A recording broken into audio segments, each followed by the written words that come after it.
Hey, what is up, kids? Welcome back to Two Nations Under Ted, a Ted Lasso podcast. Tom Clark here with you, as always, with Jay Luft and Joe Higgens. Today, we're tackling episode 5 from season 2. So there you have it. We hope you guys are ready to roll. Can't wait to get into it here today. Lots of fun stuff to talk about. This is a huge episode. We hope that you packed a lunch and, told your significant other that you love them, because we're going to be here for a while. All right. We're estimating 6.5 hours. So, this may end up being a 5-part episode. We're not quite sure yet. So just hang on. I've only got like 16 pages of notes. We'll do the best we can. Every single film reference in this. Every single reference. There's a lot to unpack with this one. A lot of them. Not just the rom-com nods and winks, but the actual story beats are tremendous in this. Yeah, I think this is the most amount of notes I've written for any episode.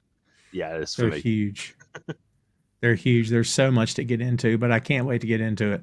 So, guys, as we come into episode 5, we know that episode 4 was the Christmas episode. We all thoroughly enjoyed that. We got to wear some cool Santa hats. Well, 2 of us did. I'm still wearing my woolly hat. I'm saying. All year round for me, just saying. All right. Well, that's fine. We'll let it go. We'll allow it. What's the line from Honor? I'll allow it, but you watch your step, McCoy. All right. So there you go. We just came off that episode and we're heading into episode 5. Episode 4, for lack of a better term, is maybe evergreen to a large extent. You don't really need to know what happened in the first 3. You know what I mean? They could have kicked off season 2 with episode 4, technically, minus a few other things, but it's kind of something you can watch. And I guess that's the point, kids, is to make it something you can watch any Christmas and not have to be emotionally invested in the story and still thoroughly enjoy it. But guys, we're back to the story. We're back to the narrative of season 2 with episode 5. Going into this, what do you guys think coming off episode 4? Joe, start with you. Again, like you said, episode 4 is one of those episodes that doesn't further the story at any point. It is just a Christmas episode that is designed to make you feel good, make you feel nice inside. And it does. It's a tremendous episode. But it has done nothing to further what we know going forward. It is one of those things that I think I said at the time, like, you could show this to anyone and they would know what, who everyone is, because everyone's kind of broad stroked with it. But after what happens in episode 3, we can take 4 out of the equation. Episode 5 now is where season 2 kicks fully into gear for me. A lot of stuff will be coming at you thick and fast, with people's job roles changing, people's characters changing. Like, there's a lot happens in this episode. And as we've said before, we've said all the way through this, there is nothing in there that isn't there for a reason. So a lot of stuff is planted and a lot of stuff is harvested, is reaped in this episode as well. And it's for me, this is where Ted Lasso hits its stride. It's also incredibly funny. It's one of those, it's so dense with jokes that you miss them. It's like 30 Rock when it was good. You know what I mean? It's that thing of, it's just bam, bam, bam, bam, bam, like the Airplane movie, or it's just constant. And it isn't like, if you just throw enough stuff, some jokes will land. Everything is good. Like, there's no wasted motion in it. It's a tremendous piece of script writing and acting and everything. It's just one of those episodes that you go, this should have won more awards. Yeah. And Jay, to Joe's point, we're really getting on track here. What do you think about us here heading into episode 5? I think I didn't realize how much this episode kind of plays as a catalyst for everything that's going to come, not just in this season but in season 3 as well. There's so much long-term stuff that pays off way later on in the show. The stuff that obviously gets the ball rolling for things that are going to happen in an episode or 2 or further down the line in this season. It's for my money, I think this might be the best episode of Ted Lasso that they've done. Just because of, as Joe said, the writing's amazing, The delivery of everything's amazing. Like all the jokes land, everything. Even like subtle little nods where it's just like, yeah, that's great.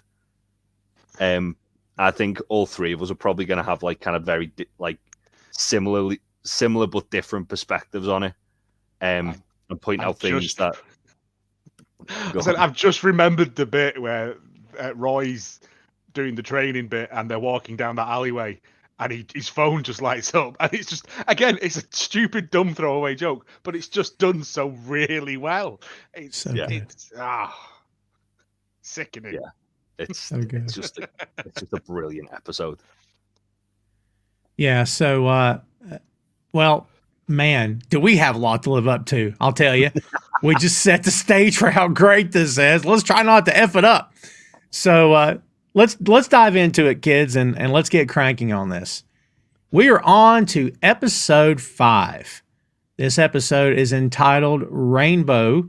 Yes, we're in season 2 of Ted Lasso, and it's a big one, kids. A whole lot to get to here today. Can't wait to tackle it. So this episode, as we said, there's 12 episodes in season 2, just like there are in season 3. The original air date for Rainbow is August 20th, 2021. This episode is directed by Erica Dunton on a story by Bill Wrubel. And we're ready to roll here, guys. Let's do this.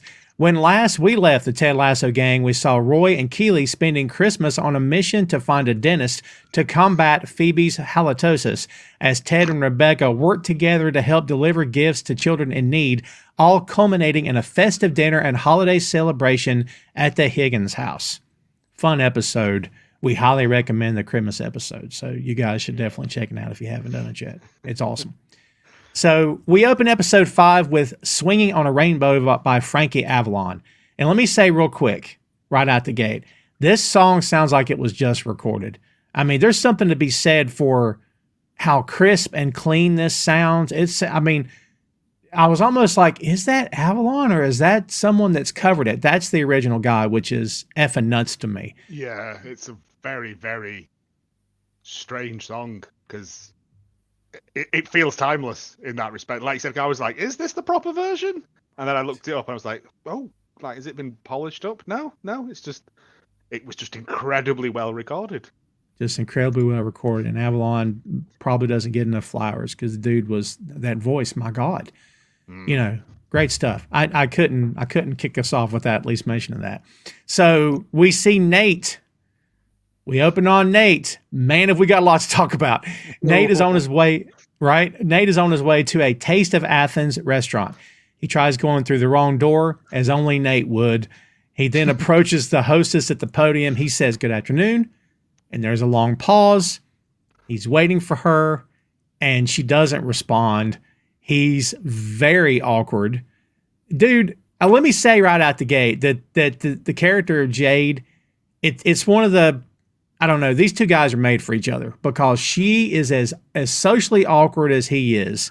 See, I don't know whether she is. I think she's just rude.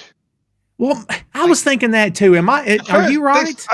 I think for like later on, they sort of go, let's make her a bit more sort of like socially inept. But in this, she just comes across as like, you know, we've all worked in customer service and you're like, yeah, I hate you, customers. But she just comes across as what? And I'm like, it's, you know, it's Taste of Athens, so you can probably get away with that. And when we meet the owner, who is a mess, like, you can understand why she was hired. But she just comes, like, if someone goes, excuse me, you at least turn around and acknowledge them. You don't just right. Like, it's to me, it feels like she's rude because she realizes that this is a little man that she doesn't have to give any attention to. Do you think it's? I don't know. Do you think it's the European thing as well? To go to like, because she's Polish, isn't she? So it could be like the kind of like culture difference. Possibly, but and they don't really establish like that she's Polish until like much later on. Yeah. Again, I just think it's just designed to be rude and to humiliate Nate. Yeah, I suppose as well. Like the whole like point of the kind of journey they go on in this episode is that she just kind of looks down her nose at Nate, and then he makes a notice it by the end of the episode. Yeah. So yeah, that makes a lot of sense. It almost feels like she was a throwaway character, and then they've kind of gone, oh, I see a little bit more legs to this, and then thought maybe possibly, yeah. But again, as we've always said, that like nothing in Ted Lasso is there by accident. So yeah. But I think it's much later on, like when we see her later on in the series stuff, she does come across more socially awkward. Well, we don't see it again after this episode. Well, sorry, in later seasons, not to ruin it, but she does come across as more like Nate in those. More like Nate is at this point, as opposed to what he becomes. Yeah. But it's just in this episode, she just strikes me as someone who like hates her job and hates the people that come into this restaurant, which we've all been there. Oh yeah, that's fair. So we find out her name's Jade because Nate says, this is my mom and dad's favorite restaurant. Friday's their 35th wedding anniversary. Jade. And she says, how do you know my name? By the way, Jade, played by Adita Budnick, and hopefully I'm not butchering that. She says, how do you know my name? He says, oh, I don't. That's what the 35th wedding anniversary is, Jade. She asks what time. He tells her and says he wants the window table. And this seems to be a problem. She has to go get Derek. Like, why exactly do you have to go get Derek for this? You know what I mean? Like, it's a tiny, from all accounts, kind of rubbish Greek restaurant. Where is it? It's like Hackney. It's in like, it's in the middle of nowhere. Tooting. You know, notorious for its Greek population. So why is and also you want people in the window to make it look full. Like that's how you draw people in. And it's just like Jess goes, I have to go ask Derek. Maybe that's why, because like obviously the window seat's never full, and the restaurant by all accounts is never full. So maybe that's why it's like such an issue that they're sitting people in the window, because like, oh yeah, it's not full. Yeah, she has to go and ask Derek, and he stands there. Yeah, like a wet end, just not doing anything. And as he's standing there, he sees Gillette Soccer Saturday on the TV, and he sees Roy. And this is awesome. Jeff says, Roy, your old mob in Richmond, they're struggling. There are a lot of theories as to why that might be. One that's gaining traction is a lack of leadership from your successor is Captain Isaac McAdoo. Roy says, Isaac's a good lad. He'll find his way. George, the great George Cartrick, says, under Ted Lasso, Richmond, well, they're like a woman behind the wheel, completely lost. And Roy says, George, didn't you lose your license drink driving? And George says, that was an allergic reaction to my medication. The same medication that made you piss your pants, which is great. It's just like, again, like you can't help but kind of love George because it seems to be like part of that old school football manager sort of thing. Yeah. But Roy's not having any of it. Like, he's just like, I'm not being spoken down to by you. I'm fairly sure every episode as well, though, whenever George says anything, he just slaps him down because he's a thingy manager, isn't he? Mm. He's a I can't think of the name. He's a mid-table manager, like just a relegation dodger. That's the word. Yeah. Also, what you've probably got to remember is Roy, like until Ted come along, George was Roy's boss. So Roy probably has a lot of like deep-seated resentment towards him because of that. And that's fair. Probably a lot of salacious stories as well. Yeah, and and now he doesn't have to kind of bite his tongue because of a risk of getting like moved on or losing his job. He can just go, oh yeah, I hate George. Yeah, I mean you do. He's designed to be, but it is that thing of as well. I always like the fact that like Roy doesn't temper his language for TV, and most of the time it's people apologizing for him all the way. And it's like they wouldn't have him on telly, or there would be a delay and someone with the big beat button. Like, and I was gonna say he'd be like one of those pundits who they're like, "Oh yeah, we've got him. We're ready for him this time," and then he'll say something, and I'll be like, "Oh, for fuck's sake." It's like what is the Staples gimmick? The red button Staples. That was easy. Like they got the big red button waiting. All right, go. Yeah. They have to hit it. You know what I mean? I just picture a button that says Roy above it, and there's a dude. He's paid to sit there and listen, right? Smashing the hell out of it. For our American audience, basically, George Cartrick, if I had to sum it up, he's cranky grandpa at the cookout that you hope either doesn't come, or when he comes, maybe you can avoid him because he's going to make people go, oh my God, grandpa. You know what I mean? Yeah. He's got a lot of deep-seated old world views, like women not being able to drive very well, or I don't even want to say the rest of them because they're going to be awful. And they're going to be in there. Yeah. Much worse. And when he's had a drink, they come out. Oh, of course. It's it'd be better if they were like weird ones, though. It was like, oh, never get your teeth done by a Polish dentist. What's that even mean, Grandad? It's just like, bizarre stuff. Yeah, stuff that doesn't make any sense. Yeah, that would be him for sure. You'll be thanking me later. Yeah. Never let an Australian clean your car, Remember I told you. It's all you always have to. Yeah, you always have to follow it up with, don't forget I told you. Yeah, that kind of thing. Yeah, remember that. Yeah. Yeah, so I got a lot of Australian car balloting services. Yeah. Should do a whole episode of George Cartrick. That's more fun than I thought it would be. So again, Jay becomes more fun as the series progresses. Now he does. He's just kind of a bumhole at this point, though. Yeah, he does. Yeah. Jay comes back and says, "Great news! We can set aside the table in the corner for you." And I'm like, "What is going on with this Jade person?" Near the toilet. Yeah. It says the one near the toilet, and he's like, "Oh, okay." Well, I don't get it. She's. And Joe, honestly, I think you're right. I don't know if she's awkward as much as she is. She's effing rude, dude. Like, yeah. But like, so you try and pull out the "I'm friends with Roy Kent" card, yes. And she goes, "Is he going to be here?"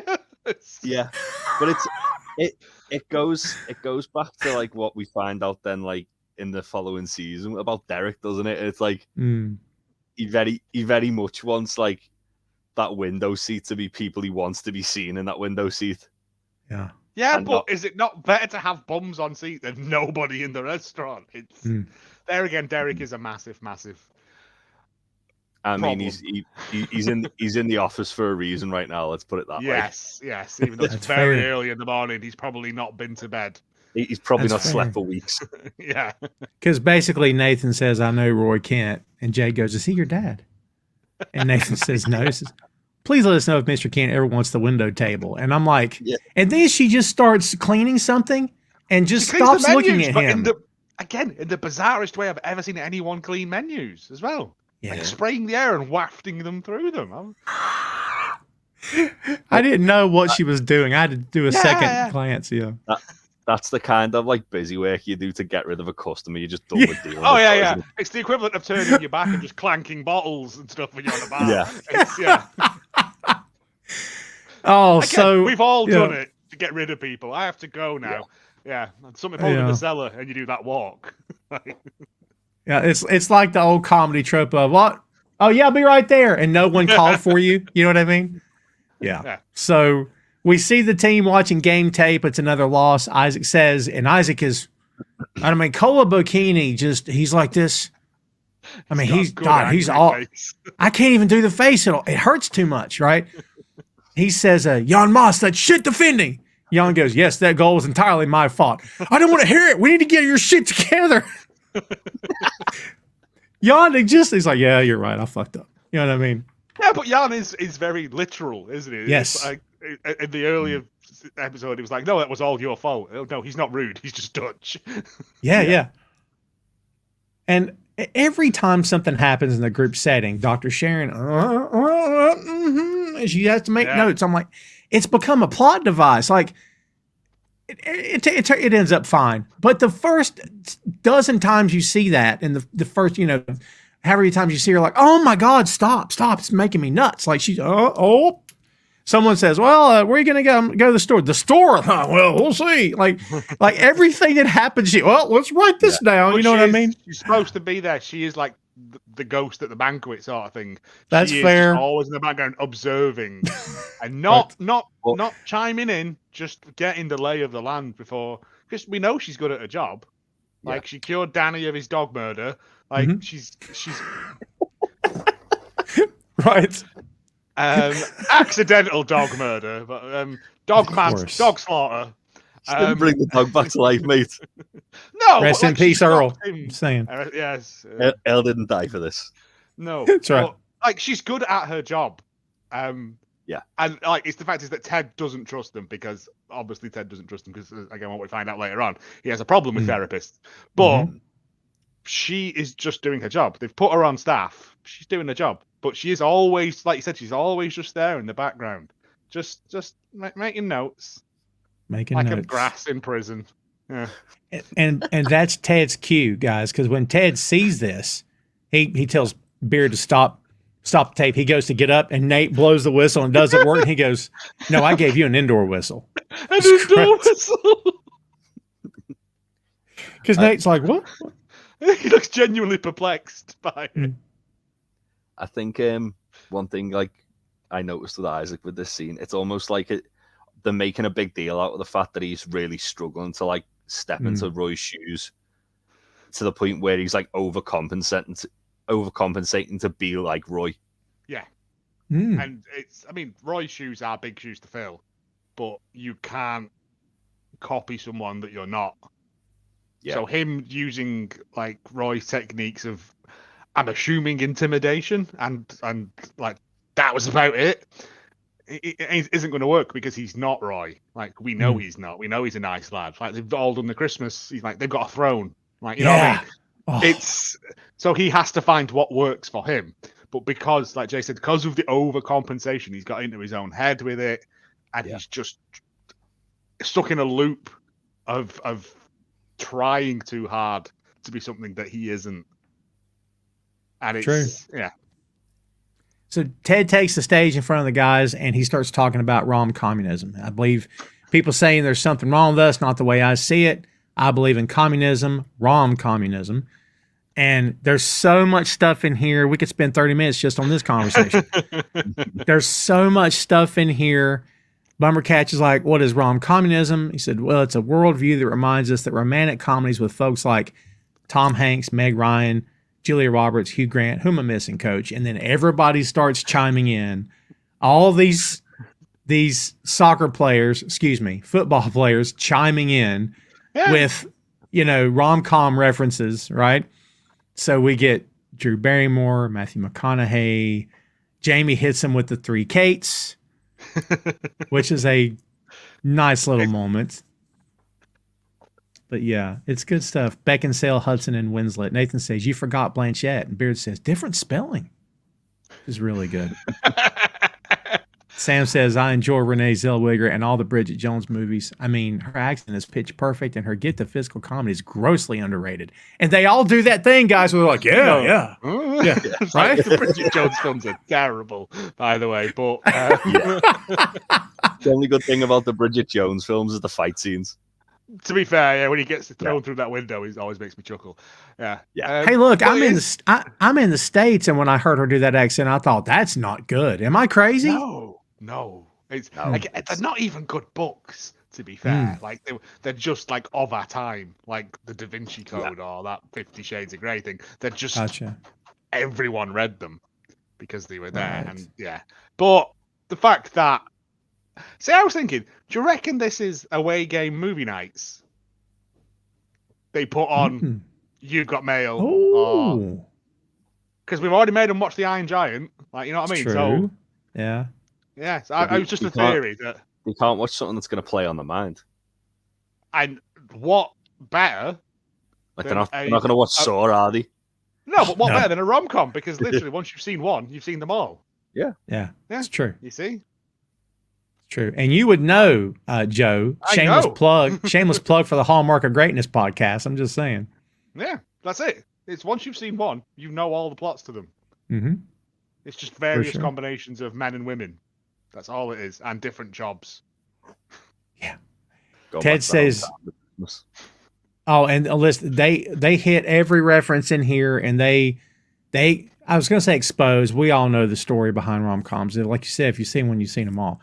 But we get the whole lowdown here. Ted says, you got to give it up for Zellweger. Point is, Fellas, if all those attractive people with their amazing apartments and interesting jobs, usually in some creative field, can go through some lighthearted struggles and still end up happy, then so can we. And then suddenly Danny goes, Jennifer Lopez, just out of the blue. Danny, despite his energy, is always like 2 steps behind the conversation. Yeah. That's a great call, Danny, and not at all a beat too late. Danny's smiling and he's happy with himself. Jamie's smiling for him, and everybody's happy. It's like a golden retriever, isn't he? He's just down behind the eyes, but he's happy to be involved. It's so awesome to see. I know we keep talking about it. These people aren't real, but like to see Jamie there and he's one of the guys and he's laughing. Yes. Oh my God. It makes me want to cry. I love this stuff so much. I can't help it. Ted says, gentlemen, believing in rom-communism is all about believing that everything's going to work out in the end. These next few months might be tricky, but that's just because we're going through our dark forest. This is a great line. Fairy tales do not start, nor do they end in the dark forest. A son of a gun always shows up smack dab in the middle of the story. I love that. You know what I mean? That's tucked away in a silly little conversation about rom-coms, but it's awesome. It says, it may not work out how you think it will or how you hope it does, but it'll all work out exactly as it's supposed to. Our job is to have zero expectations. Just let go. And Isaac says, you heard him. We need to stop playing like shit, which is great. Like, that's not what he said at all, but that's what he said at all. Fair play, Isaac. Like, yeah. You were kind of listening. Again, the Dark Forest thing, it's that classic Ted thing of burying deep wisdom in froth, in a light-hearted bit. It's what he does incredibly well. And it's only, I think like Roy learned it, it's only afterwards that you realise you've been taught something. When you look back at it, you go, oh yeah, you're right. So we go to Ted's office and Beard, because I got to ask you guys what's going on in this one conversation. Beard says, anyone know what's going on with Isaac? Ted says, I got no idea. Nathan says, maybe it's the piles. Beard says, I've accepted aubergine and snogging, but piles I will not abide. Someone help me out here because I'm lost. I never even looked it up. Right. Piles hemorrhoids. I had no idea. Also known as Farmer Giles, because Cockney rhyming slang. I don't know. I can't think of anything else either at the moment. Aubergine, eggplant, I believe you call it, which I've never understood why, because it looks nothing like an egg, but whatever. And snogging, making out, French kissing. Snogging is kissing with tongues. Ah, no one really uses snogging anymore. It seems like a very 90s word to me now. It is very 90s. Yeah. But it is just it's you know it's we're two nations separated by a common language. Yeah. I'm glad I asked. I never even looked it up. So Ted's looking at the calendar and Ted says, "Wait, we play Sheffield Wednesday." Beard says Saturday. Oh, we're playing Sheffield Saturday? Beard says Sheffield Wednesday, Saturday. Ted goes, we got to play them twice in the same week? And did you catch who's on first, isn't it? Yes. Did you catch when Beard's like, and then he starts talking, like takes a sharp inhale and starts talking? I don't get this either. So Jay, you're our football guy. This club is called Sheffield Wednesday. Where did all that come from? Literally what Beard says. They used to meet and play on a Wednesday, so they were called Sheffield Wednesday. Now they play whenever because they're in the football league. But the name stuck because there's a Sheffield United, which would normally indicate that they're a one-team city. But then there's actually 3 teams in Sheffield: the Sheffield FC, Sheffield United, and Sheffield Wednesday. All of them play on days other than Wednesday. Yeah, that makes my head hurt. Yeah, it's just essentially again, it's just another random name. Idiosyncratic part. It's probably because they were factory workers and Wednesday was the only day they were allowed off to play football or something along those lines, isn't it? Because more likely they're a very old club and a very industrious city. The Steel City. It's the Steel City. Yeah, Pittsburgh. Not to be confused with Pittsburgh. I was going to say. Yes. Yeah, you have your own. We have Sheffield. Yeah. But yeah. I like when we can come together on stuff. That's fun. We're talking about Piles and Steel. Yes. The worst crime fighting duo ever. I suddenly want to watch that show. That's great. One of them can't sit down. An all new episode of Piles and Steel. And their sergeant's yelling at him from the office. Get in here. Yeah. And he just comes in, sits down, brings his rubber ring with him to sit down on. He's like, God damn it, Piles. The other one stays just standing up because he's a girder. Can't bend. What do you mean he called into work again? Ah, yeah. Oh my God, that's fun. We're gonna have to do. Yeah, man, that's great. If this doesn't work out, we can write screenplay. Well, there you go. I'm down. So Ted's like, this Saturday I can't. I got plans, and Beard's like, I'm leaving. He just very deadpan, but Beard's whole shtick is deadpan. Dr. Sharon comes in. She says, Coach Lasso, is Isaac okay? No, ma'am, he is not. He's a wigwam and a teepee right now. I got that the moment he said it. Oh, yeah. He's just too tense. And they both go, boom. And that meme has been played a million times online. You can find it right now, I think, on all the social channels, which is fun. And then Nate chimes in, and God bless Nate, like Nick Muhammad, you have to like turn the volume up. And I put subtitles on all the time, not because of the accent, but because I don't want to miss anything. But I'm like, had I not had the subtitles on, I wouldn't know what he said. He's wound tighter than my nan's hairnet. They all just stop and look at him like, what are you talking about? He says, I guess that only makes sense if you know my nan. She wears a hairnet. It looks like puppies are trying to escape from it. That's good. He looks at the doc and says, I'm not crazy. No, it's just Nate doing like Nate stuff of like, I have no other frames of reference apart from my family. And that's it. Like, it's good. Yeah. Yeah, because doesn't he say something about his dad in the last episode? In the Christmas one, yeah. He's a difficult man to buy for. No, he just hates everything. That's great. Sharon says, do you want me to talk to Isaac? No, that's okay. We got it. I know exactly what Isaac needs. Thank you, though. She leaves, and Nate goes, what does Isaac need? Oh, I have no idea. It was just awesome. Usually in this situation, I have a player talk to the team captain before I intervened, but Isaac's our captain. And I can't very well ask Isaac to pull himself aside because, that'd be dangerously close to messing with the, what is it? Nate says the dark arts, and Beard says space-time continuum. That's it. Fact is, all right, guys, this is seed number 1 for Nate planted in this episode. Yeah, I think. Yep. Well, the first big seed. I'd say up until this point, he's been preparing the soil. Like, this is when he gets his seed drill out and makes a hole. Yeah. That's a farming analogy, but yeah. Ted says, fact is, Isaac is a big dog. And he's only going to respond to a big dog himself. And Nate goes, I'll do it. Ted laughs, and Beard gives him this look like, did you just laugh out loud? Like, it really felt like Ted's never intentionally hurt anybody. Okay. No. But in that moment, knowing what happens down the road, you're kind of like, man, he was so tone deaf right now, wasn't he? Yeah, it's like the first kind of real, like, for the whole season. Well, not even the season, for the whole show up until this point, Ted's kind of like treated Nate with nothing but respect. And this is like the first kind of, granted, it's largely unintentional. It's just Ted being Ted, but yeah, it's the first like slight he's given to Nate. Other than they were all just like having a laugh and like mucking about, like, and he might have just started like, but yeah, you can see that at this point, Nate sort of goes, "No, I was being serious." It's, and you can see that it cuts him a little bit because again, up to this point, he's nothing but respect for Ted and Beard, and yeah. I feel like it's ridiculous. A lot of the dominoes start falling with Nate in this episode.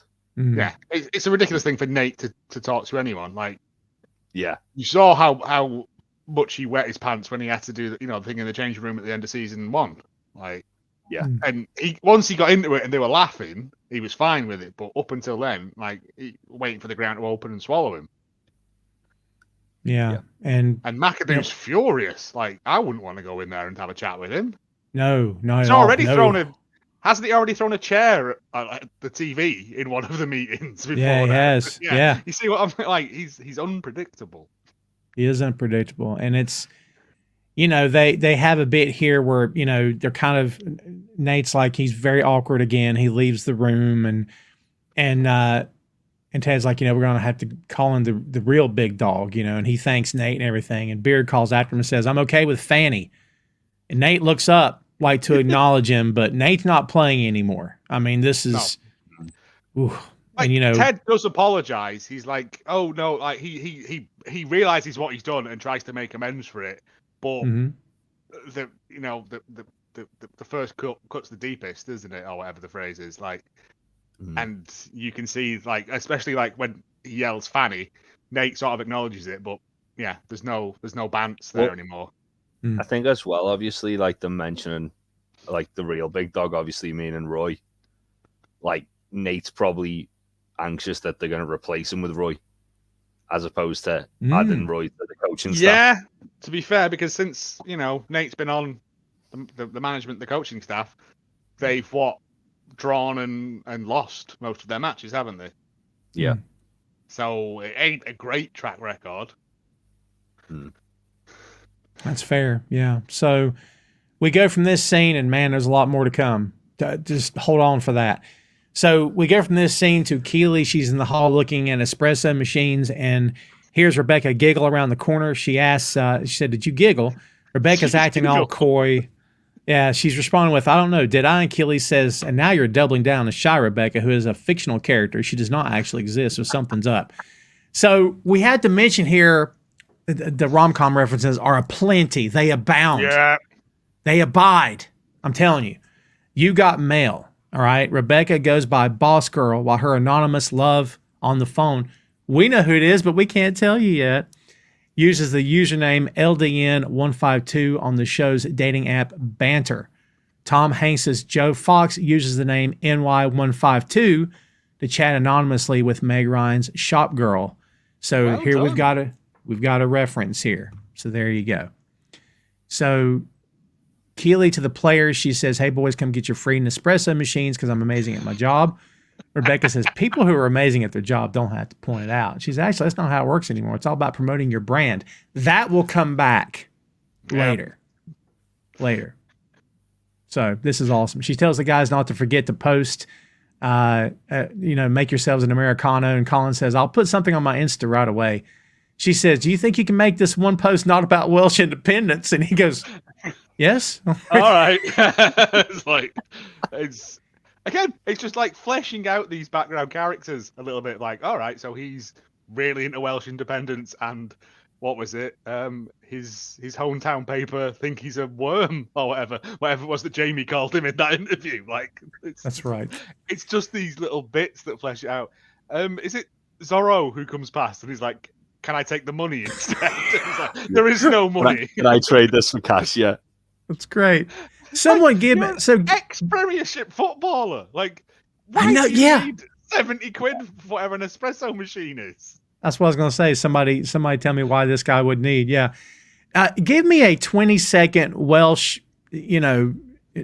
what are we talking about here? Just so I'm on the same page with everybody. Welsh independence. What's a very quick rundown of what he's talking about? Right. So, the United Kingdom is made up of England, Scotland, Northern Ireland, or West England, as I like to call it, and Wales.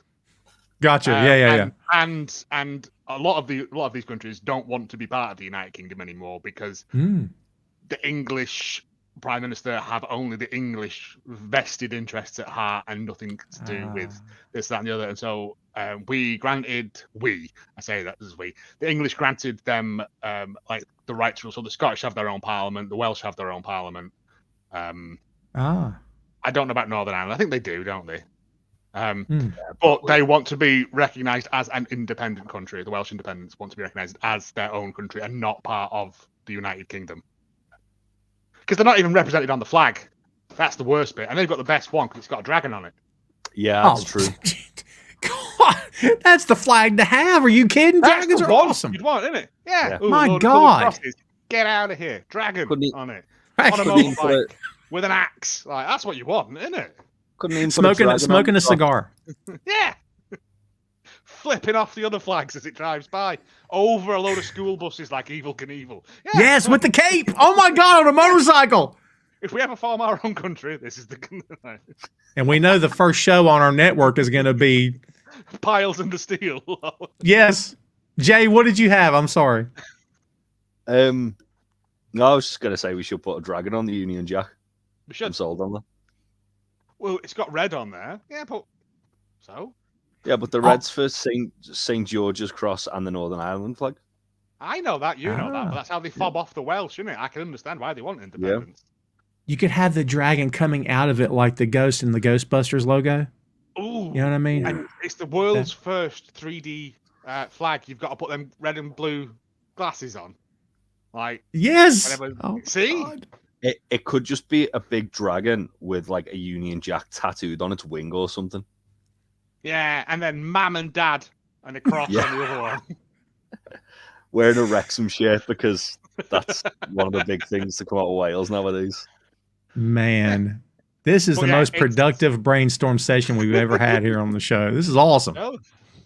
See, this is why I should be in a creative industry in a rom-com. I'm telling you, this is great. Yeah, this whole bit back and forth. There's another rom-com seed planted here. We get a couple in this scene. So, all right. So jumping around for a bit here.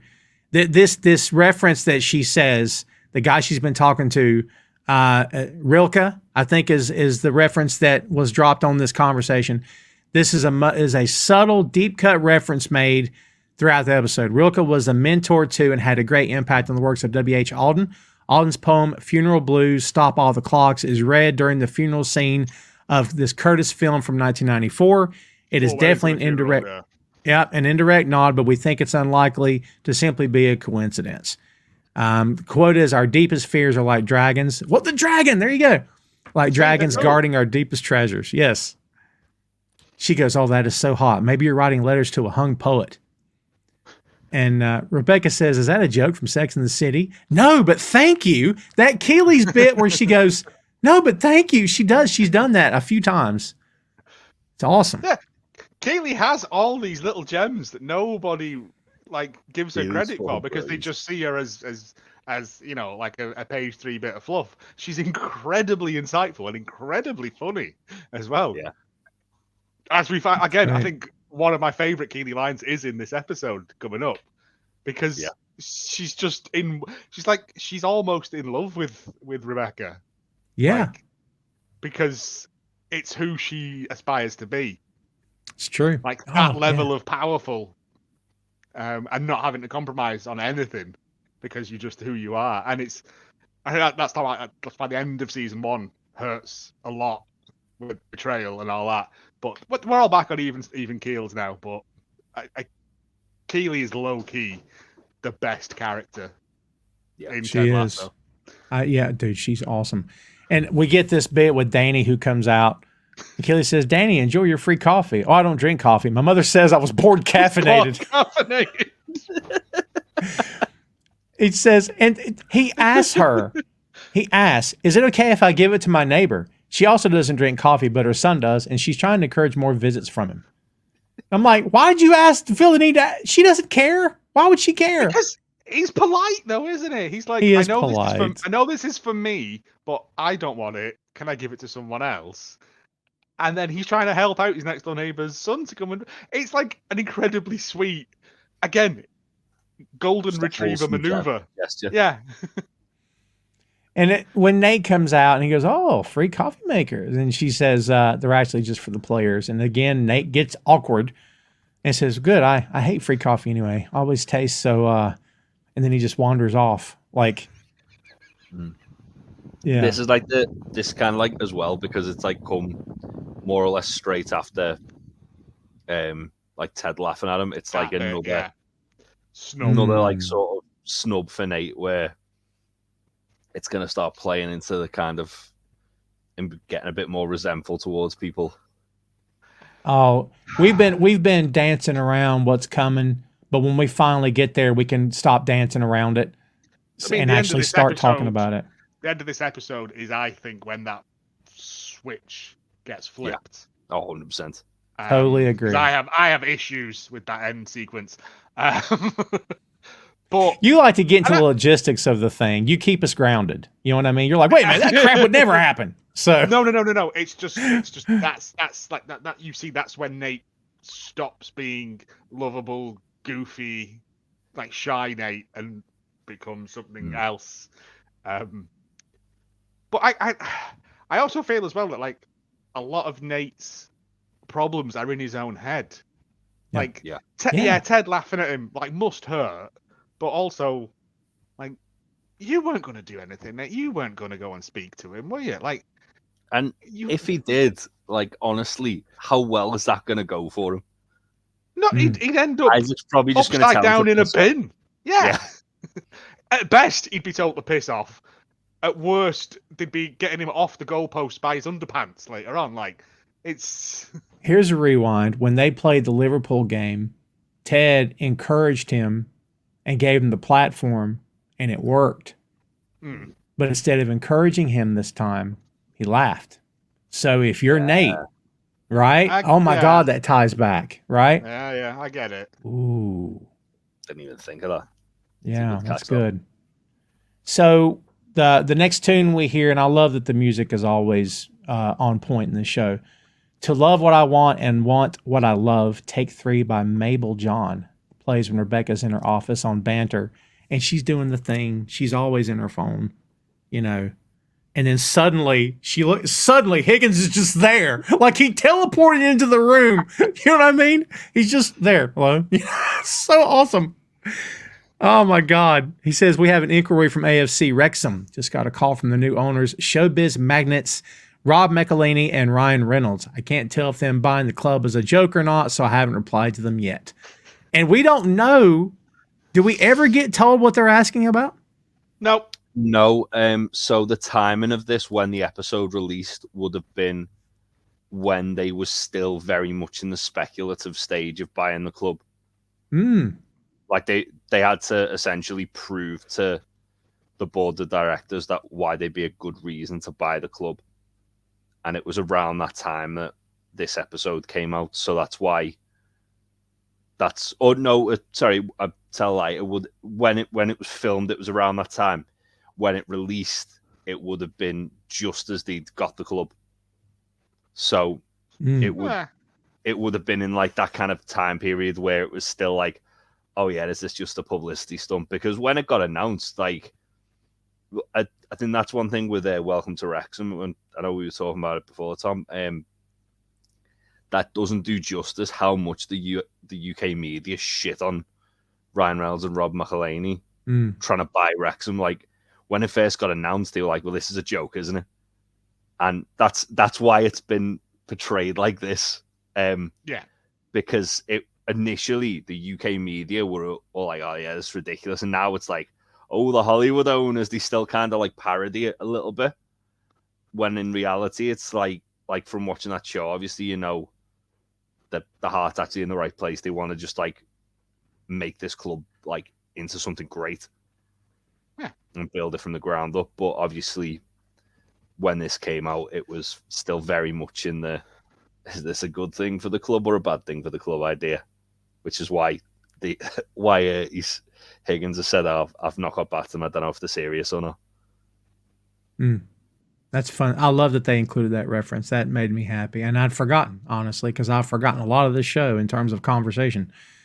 So Rebecca says, did you just see what was on my screen? He goes, oh, no. I have 5 boys. I never look over anyone's shoulder to see what's on the screens. I used to. And then he just pauses. So good. And then we get the title of the show because his phone rings and he's still got the ringtone. It's a song, and it's Rainbow by the Rolling Stones.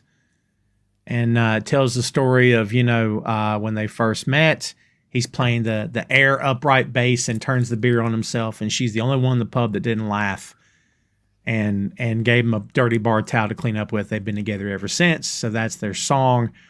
And this is a great rom-com moment because basically this thread of, cliches and tropes of romantic comedies, this is another one, a happenstance. What do they call it? Meet cute? Is that what it's called? Where it just, yeah, there you go.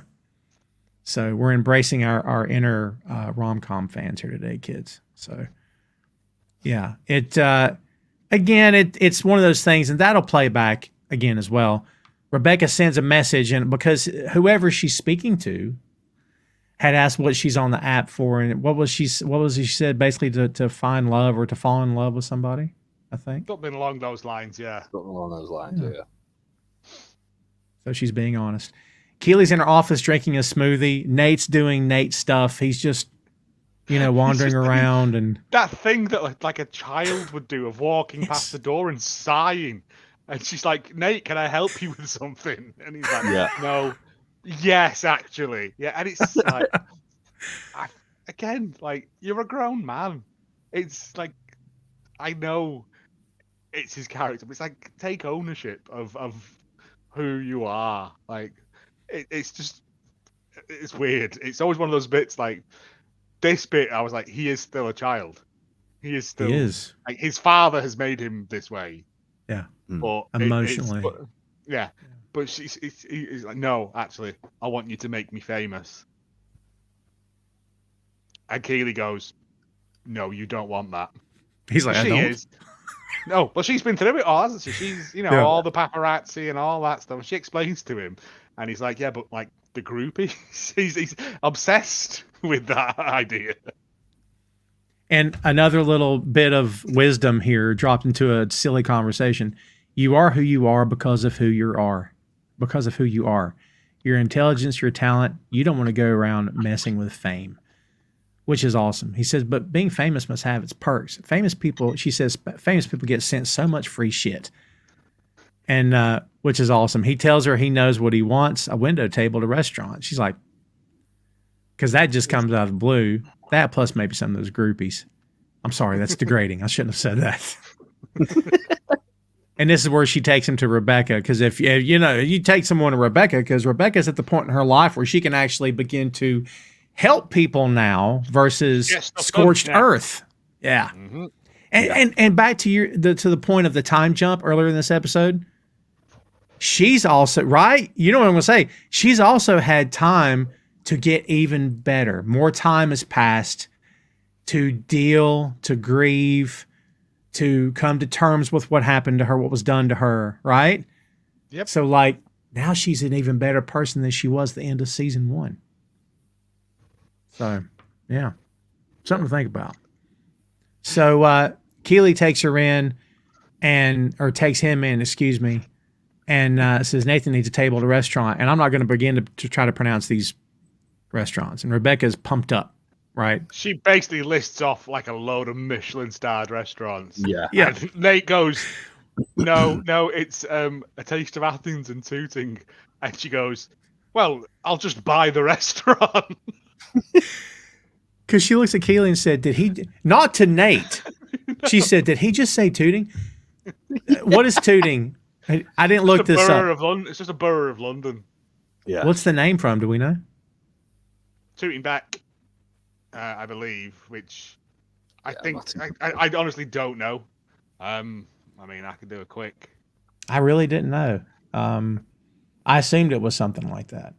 Keeley says it's his parents' favorite place because she says, "Wait, you can't get a table at something called a Taste of Athens and Tooting."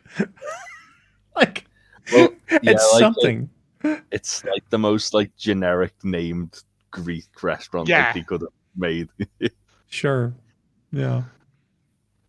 That's good. She mentions buying the restaurant. Keeley says, well, you know the saying, you buy a man a table, he eats once. You teach a man how to get a table and he eats at that restaurant until it becomes a Starbucks. Until it becomes a Starbucks. This is silly. Just be assertive. And she tells Nate to be assertive. He goes, yes, brilliant. Spectacular, lovely, wonderful. It's wonderful, perfect. Sorry, no. And like he's all been out of shape. She's like, oh my God, we've got work to do. I love this that Rebecca and Nate are starting to cross paths more and more. When remember in season 1, she didn't even know who he was or didn't even know his name. Yeah. Well, he'd run away, wouldn't he, if she came near him? Like, it's... Yeah. And now he feels that level of confidence that maybe not directly go to her, but he's not ran out of the room with her in it. So he has grown as a person, and so is she. Yes. But it's tooting it's been there since like Anglo-Saxon times. So it's probably either some sort of weird version of a French name for it or whatever. But yeah, it's just a borough of Wandsworth, I think. So, Interesting. Yeah, it's very nice. I think I've been through tooting. We go to the restaurant. We go to the kebab restaurant. Kebab. Because that's how it's. See, all right, so in America, we've got kebabs. K-O-B-O-B. And it's meat, vegetables on a stick. Right? It could be meat or shrimp or chicken or whatever. But here it's K-E-B-A-B. So kebab. So I'm trying to watch how I pronounce it. But like, give me the quick, because I don't know. Give me the quick explanation of what is a kebab, because we were talking about this in the chat the other day. Yeah. So a kebab is essentially a pita bread with, it's usually like doner meat, lamb, which is like it's like a big like slab of lamb, elephant leg. Yeah, that's like just got the meat shaved off it, so it's like thin like ribbons of meat. They also do sheesh, which is like more like chunks of lamb, and chicken, which is usually like formed to be like a weird like McRib of chicken, or again chicken, like chunks of chicken. Oh, you get shawarma and like kind of like shawarma. Shawarma is a type of kebab. Yeah. The kebab Roy's having looks really upsetting to me. It fills me with fear. Yeah. It's far too small. Yeah, like it's about lunchtime, so I'm guessing it's just like it's like a local chip shop, isn't it? He's just gone to get. But I think there's Turkish kebabs, which is this kind of kebab, and then there is like Indian kebabs, which are slightly different, and then there is like the weird ones on sticks. Which you don't tend to get. It's all about the big circle, the big leg of meat rotating in front of a fire, and they cut bits off it, and then they're awful, but they're also the most delicious thing. Yeah, you usually like you wouldn't get like in England, for me anyway. You wouldn't get them at lunchtime. You'd usually get them like after when you're hammered. Yeah. Although there is something to be said for a day kebab. Like, I do enjoy a day kebab, but again, just a weird treat on occasion. That kebab Roy had was far too small. Oh yeah, and there's too much salad on it, and it was like it shouldn't be that thin. It should be like literally like overflowing with like meat and lettuce. Nope. Again, for later on, and then I'm good at making kebabs. I gave up. What was it? Being a doctor to do this. And I'm like, you should have stayed being a doctor because these kebabs are garbage, mate. Oh, like Roy says that he can't eat there anymore, and you know what? I would have had one there and probably gone no, never again. Get up, touch of spice near me makes that red doner meat, which is like nice, as opposed to the weird grey meat you get. Botan in Liverpool. Next time you're in Liverpool, Joe, we'll go. I know. We were going to go, but we didn't. Anyway. Did you see as Roy's arguing? Take my picture down. You see who the other two pictures were? I did not. No. One is George Wendt, Norm from Cheers. Nice. Who I believe is Jason Sudeikis' uncle. I think you're right. Yeah, that sounds familiar. I think we talked about. And the other one is the guy from Mumford and Sons who sings the theme tune. Oh, Marcus Mumford. Nice. Yes. So, and then Roy as well, with his usual dour expression in the photograph. And again, it's one of those. I don't know whether you have it like in America, but it's that thing of like rough takeaways and stuff will have pictures of local celebrities who have been in to buy a pizza and stuff. Yeah. And it's it's like my favorite story. I don't know whether it's there anymore, but there used to be a pizza shop in Liverpool. That was also a gig venue. And behind the counter, this will mean nothing for you, Tom, but they had a signed picture of Jimmy Corkill from Brookside. And I was in love. I thought, this is the best thing I've ever seen ever in my life because it's such a low rent celebrity. Yeah, that venue is still there, but the picture of Jimmy is no longer there. It's been rebranded now to something else, so it doesn't fit the aesthetic. Oh, yeah, we have places like that here that'll put whoever came to eat there up on the wall and stuff. Yeah, I've seen that.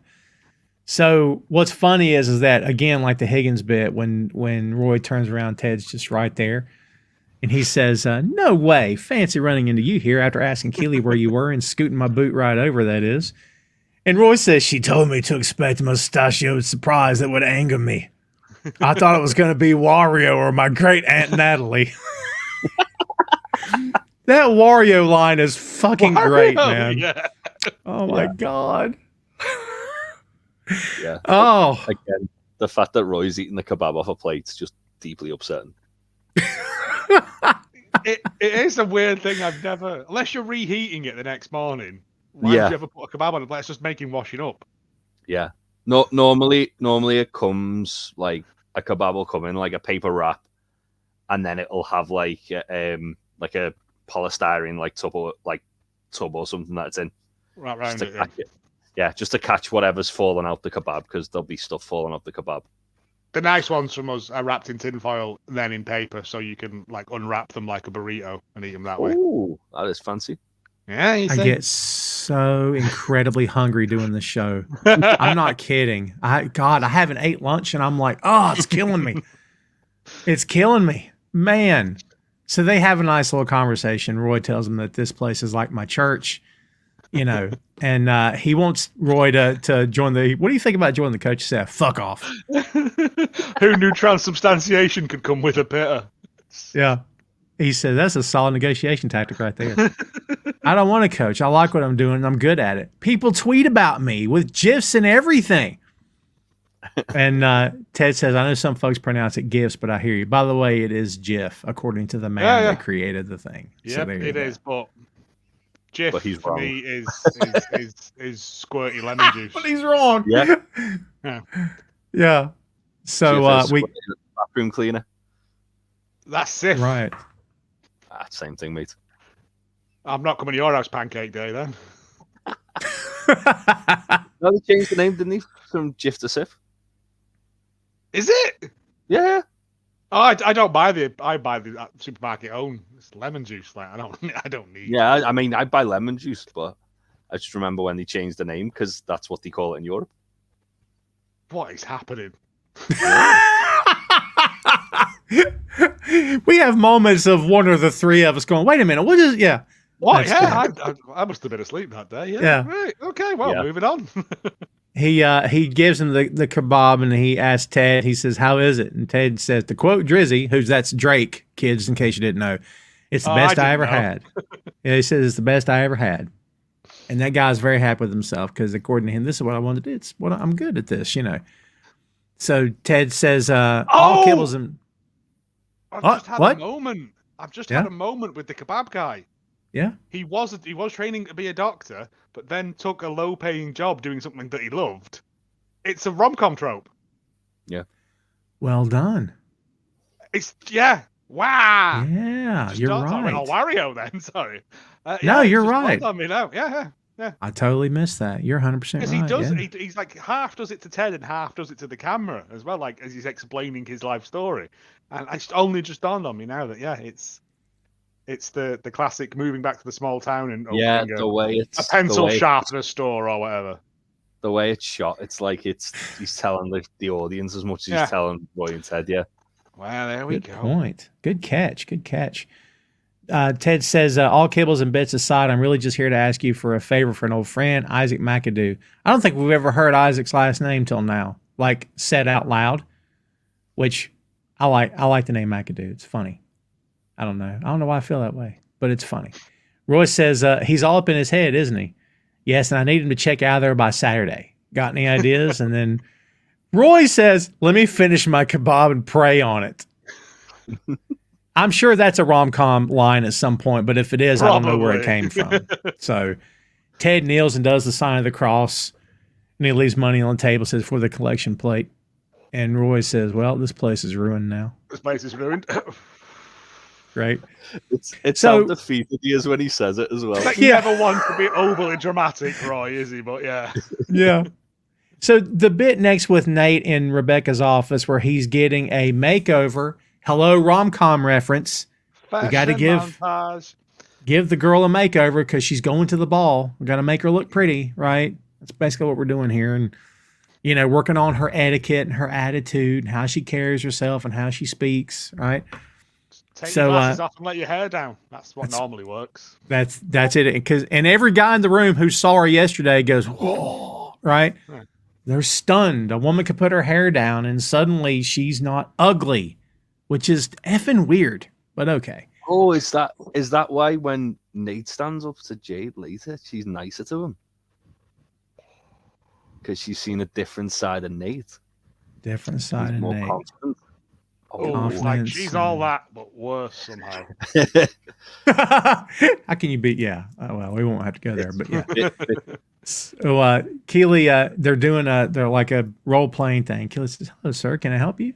"Oh, yes. I'm Nathan Shelby, party of 3. Let's see, Mr. Shelby." "Yes, Shelby. Sorry, I should have said Shelby." And Keeley's like, "No, that is not your name." That's not your name. It's pretty close, right? Rick says, "Start again," and then you know the bit about her making herself bigger, but she's like, "Look, start again." It's not that like she goes, no, like be more assertive. Yeah. And like Keeley goes, "Okay, Mr. Shelby." "No, it's not Mr. Shelby, you fucking slattern," or whatever he yells at her. And they're like, no, that's too much. Too much. Like dial that down. And it's like Nate is like just a man of extremes. You dithering kestrel. I don't think I've ever heard that in my life. I don't even know what it means. It's Shelley, you dithering kestrel. It's just a bird of prey. Yeah. And she's like, Jesus. Like she's scared. You don't need to be loud. I love the way Rebecca's like just like holding court like off the side though. Like, no, that's too much. Yeah. Next. Yeah. Oh man. She says, "You don't have to be loud, you just need to be commanding." He says, "With all due respect, it's different for me.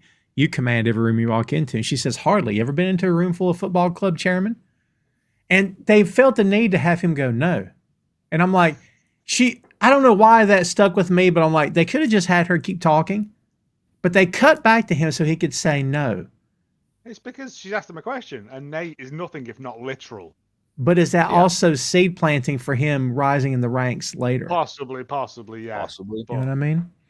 So she says, "Every time I walk into one of those things, they look at me like some schoolgirl with pigtails." And Keeley has to say, "Oh, you look well fit with pigtails." "I do." She says, "I do." And then she moves on. And then tells him about the thing about her making herself big. And Rebecca Waddingham is 5'11", it should be said, because you know she's not a short individual. Put some 3-inch heels on, and now you're talking. I mean, she's up there, right? So she does the growl, and Keeley says, "Fuck, you're amazing. Let's invade France." Let's invade France.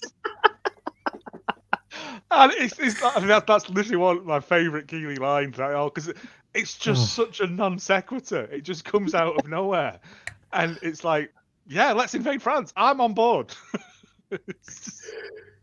Which she's in such awe of Rebecca. She's in such awe, and like every time she fawns over her, that's laying groundwork for Keeley's life later, right? In all the references and everything. So it's when she does like the being big thing, like Keeley looks at her with this wide-eyed, almost childlike admiration, and it's a lovely thing to see. It's let's invade France. That's great. Basically, Rebecca tells him, you know, Rebecca's stomping across the channel like some sort of gigantic kaiju.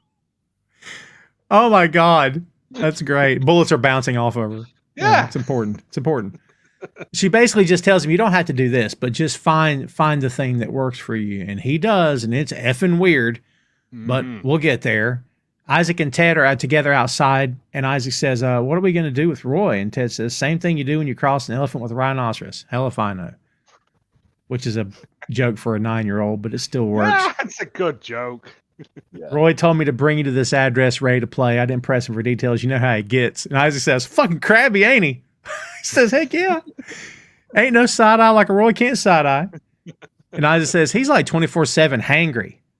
It's great. But also, like, he's leading him into like the end. Like, this is rough council estate territory, like where they're walking about, and like they're just following Ted's phone.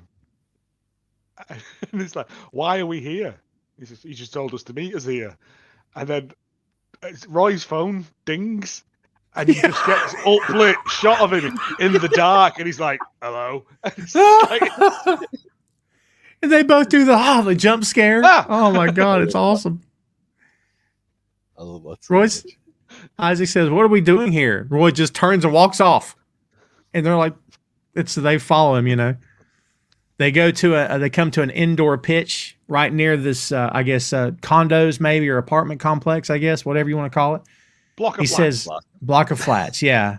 And Isaac says, the shit one? I don't think it's actually indoor. I think it's just under like a bridge. It's under it's under it's under a motorway. Yeah. Gotcha. Because it looked like one of those indoor-outdoor kind of things. It's an all-weather pitch. It'll be an artificial AstroTurf. Yeah, it'll be AstroTurf. But these are things set up by local council to keep youths off the streets, sort of thing. Yeah. So council, you mean government? Is that what we're talking about?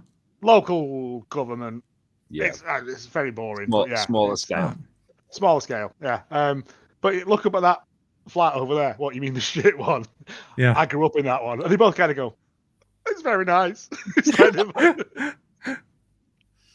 Oh, man. This is a great moment because he's basically, and this is a trope as well, but not a rom-com thing, I don't think. I guess it could be, depending on what film you're talking about. But this idea of you've forgotten, it's more like the male sports movie trope of you've forgotten why you're playing this game. You had fun at this. This was something you did as a kid. You've forgotten how fun this game can be because you can't get out of your own head, which is really good. It does feature in the rom-com things of like, you started this baking company to honor your grandmother, and now you want to sell it to evil cake enterprise. A cake core. Yeah, the Nazi core pie division. Yeah, and this is where that thing of like they rediscover their joy of baking or playing football or owning a Christmas tree farm or whatever. Yes. He tells Isaac, you're going to play with these guys. And then Isaac says, I'm a professional. I'll fucking kill him.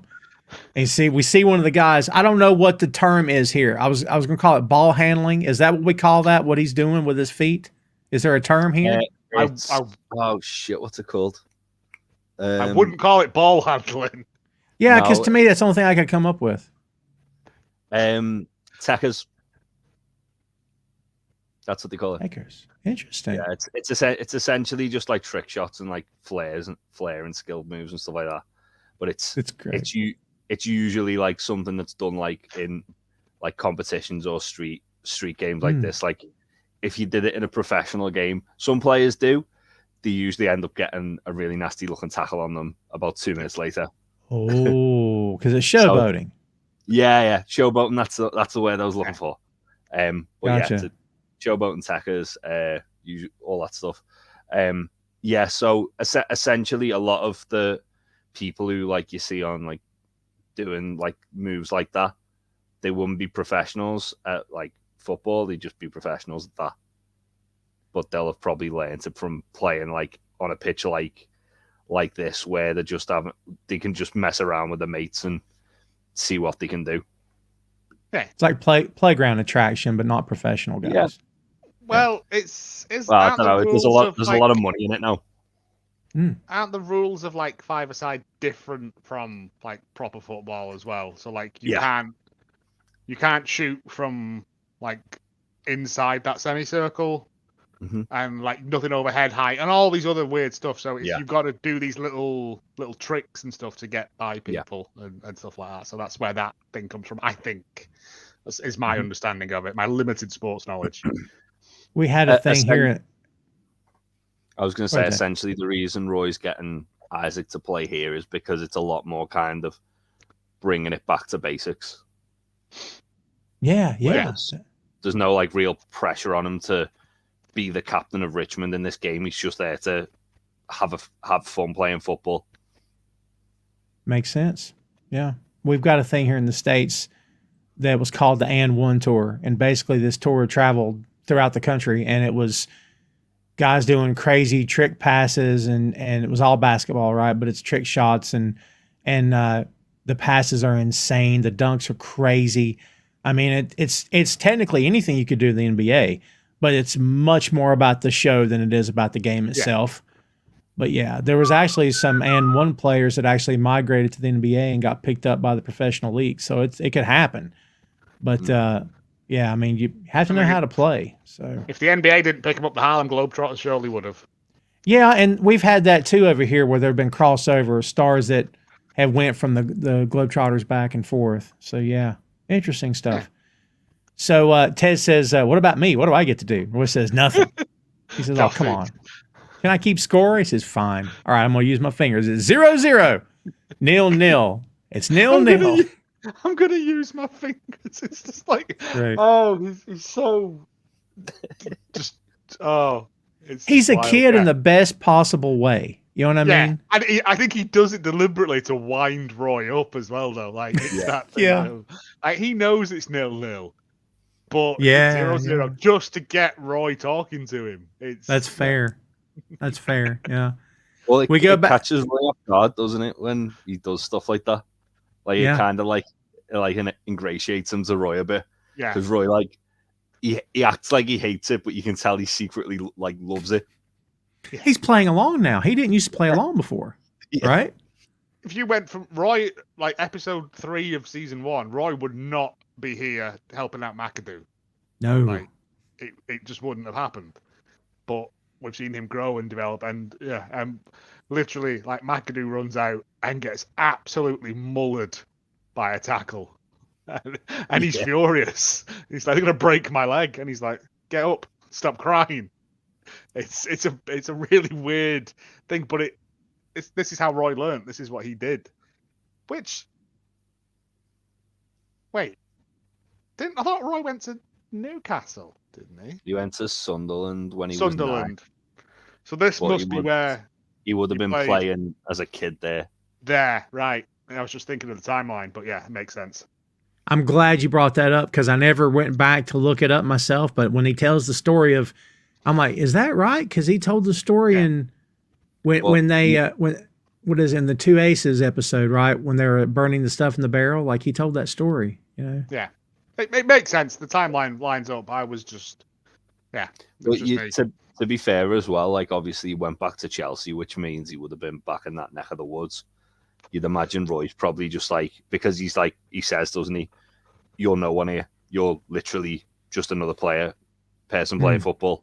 Like he probably would have just nipped in and out there when he was like at Chelsea, just to let off a bit of steam, and because they all know him, but they don't know him as like Roy Kent. They just know him as Roy. Yeah, like the yoga ladies. Yeah. So we're in the restaurant. Lives of Roy Kent. I know, right? So we're in the restaurant with Nate and his parents, and he tells Jade, Shelley Party 3. She says the correct name.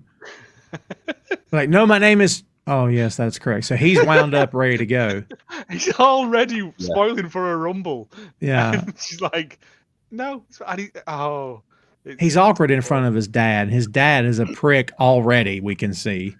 Well, he really wants to impress his mum and dad, doesn't he? That's the whole thing. Like, it's almost like the crux of his insecurity. Like, he really wants to impress them to the point where he's panicking because all he wants to do is make them see that he's more than just quiet, like little Nate.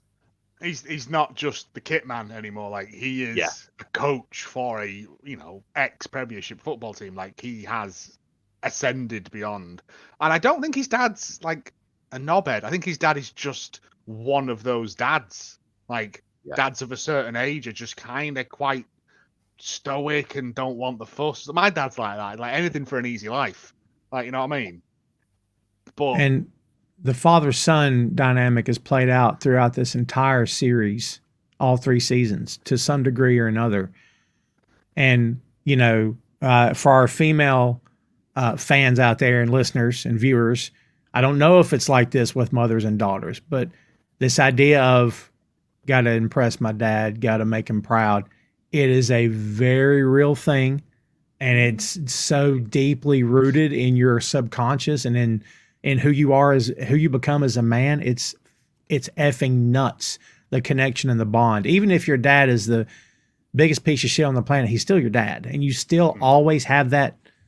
You know what I mean? Okay. Again, I guess mothers and daughters have it, but I don't know if it's to this degree. So it's intense. It's a real thing. But yeah, so she goes to seat them at this table near the toilets, which is the worst table. But like, as well, it's gonna stink a wee in it. Yeah, his dad looks like really disappointed by it. Yes. Oh. But he's just like, yeah, I'll sit here and eat my like. It's just whatever. It's anything for an easy life. I'm fairly sure like he didn't even want to come out that night. You know what I mean? But like his wife's dragged him out because it's our anniversary. And why is Nate there for his parents' anniversary? That's weird. Well, he's just trying to do something nice, isn't he? I know, but yeah. And then we get the bit with a big anniversary as well. They never say the name, do they? Do they ever give the number? 35, Jade. Was it 35? Oh, my bad. Jeez, where have I been? God. A joke from the start, isn't it? Yeah. I've only been in this chair for an hour and a half. What happened to me? Jesus. I'm back from my nap now, kids. My apologies. So, and Nate goes in the bathroom, and I'm disturbed by what he has to do to get himself pumped. See. He spits on the mirror and says, "You're Nathan fucking Shelley," and spits on the mirror. And I'm like, that's such a visceral, like, macho. I don't know where the thought was to like, let's have him spit, but man, it's almost, what's the word I'm looking for, Jay? It's almost like he's took what Rebecca and Keeley taught him, but he's took that knowledge and using it the wrong way. Yes. Like he's not being assertive, he's being aggressive. Yeah. Which is what Rebecca said not to do. You don't have to be loud, you have to be controlling. And he hasn't heard that. He's just heard. He comes out of the toilet and he is assertive and all this sort of stuff. But it's the spitting on the mirror, because someone else has got to clean that up. It's disgusting. And also, I'm Nathan Shelley. Who are you? Like it's that's not what she said. Like it's. And I think that's Nate's problem with it, is that he can't see himself in a position of power unless he's putting other people down. Yeah. And even when he goes to then get the table, like he starts off by being a dick to Jade. Yeah. And like you can see she's like took aback by it. But then as soon as he gets what he wants, he's nice as pie to her. Yeah, he shrinks back and again. He's really thankful. And then she kind of like, again, like it's almost like she goes, like she kind of sees him like, okay, he's not as bad as he's coming across. But it's just obviously him, almost as if instead of controlling the situation, he's manipulating it. Yes. Yeah, good call. It's a lot more kind of like vicious and a lot more aggressive than being assertive.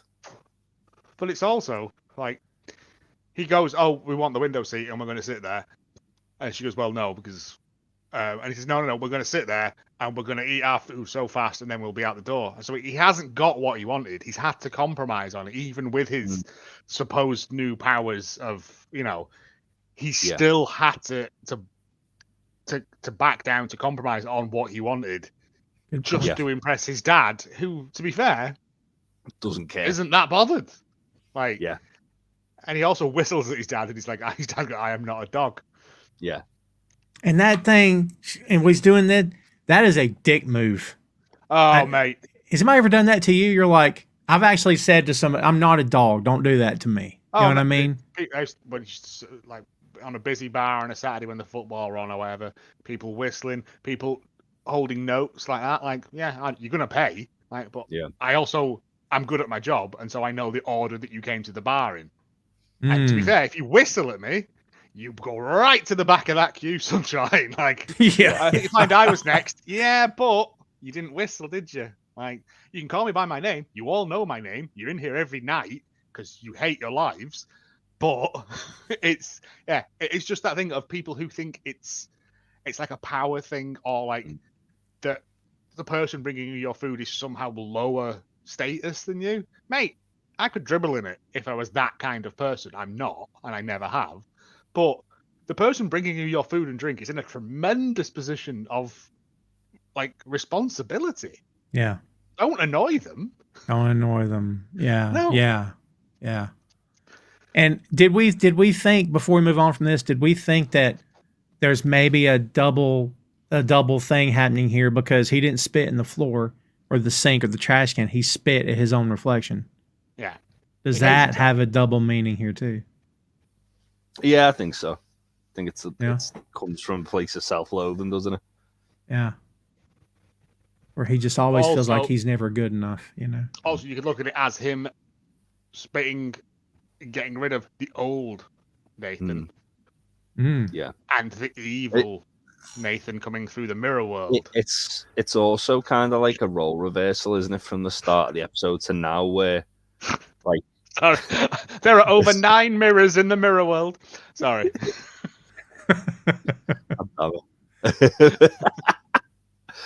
Yeah, it's like a role reversal with him and Jade from like the start of the episode, where she's looking down her nose at him, and then he's got this kind of like superiority complex over her at the end, like when he comes back and demands the table. Yeah, good call. Yeah.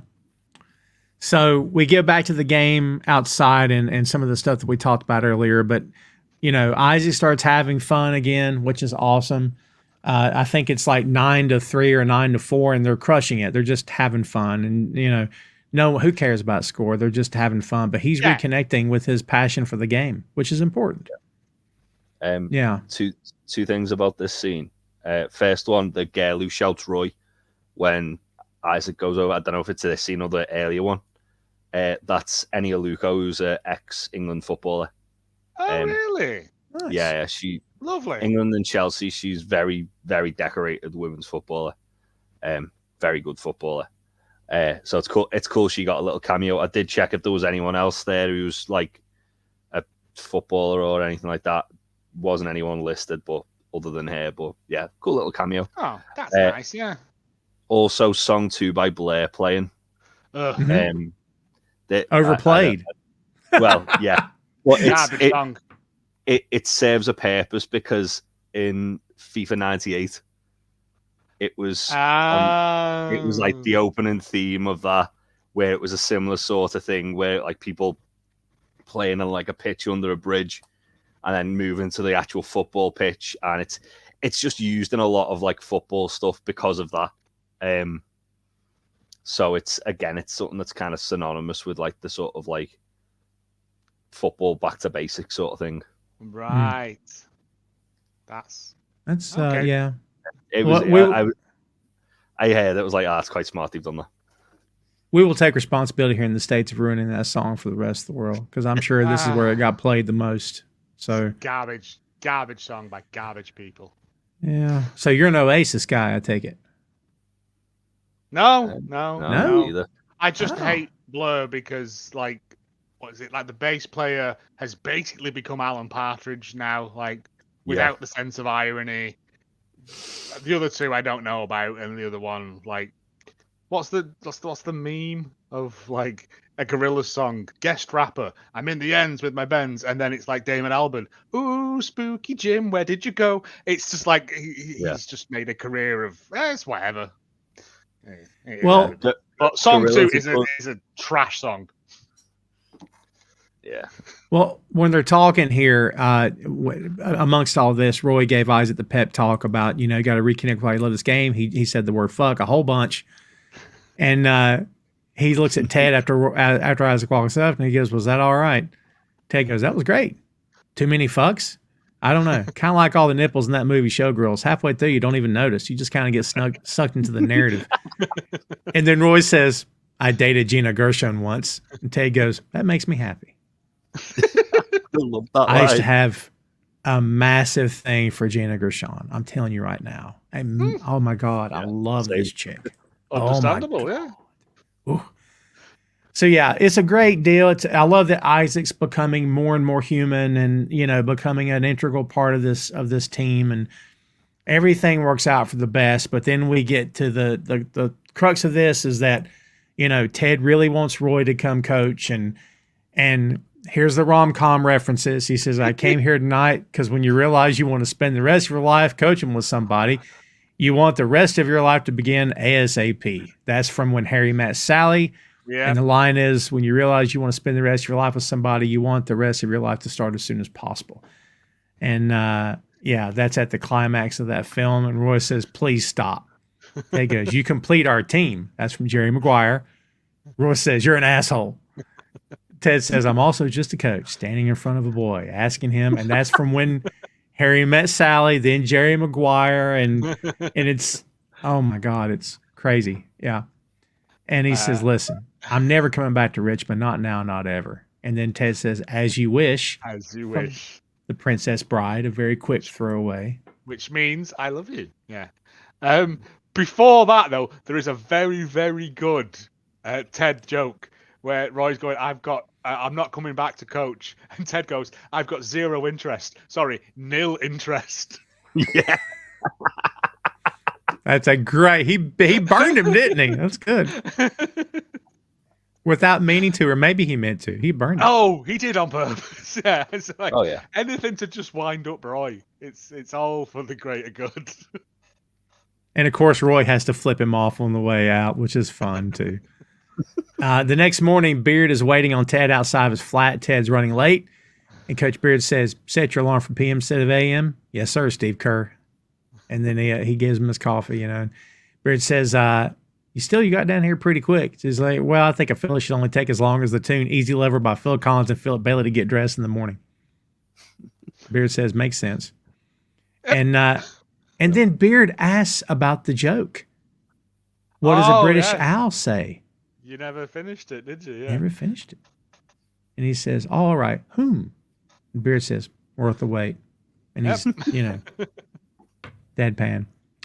LOVE, Love by Nat King Cole is playing. As fans fall into the dog track, we see couples sitting together, and suddenly, out of the blue, this older couple that we've never met break the fourth wall and begin speaking to the camera. This is probably the most obvious nod to a classic rom-com, mirroring the camera-facing couples interviews scattered throughout When Harry Met Sally.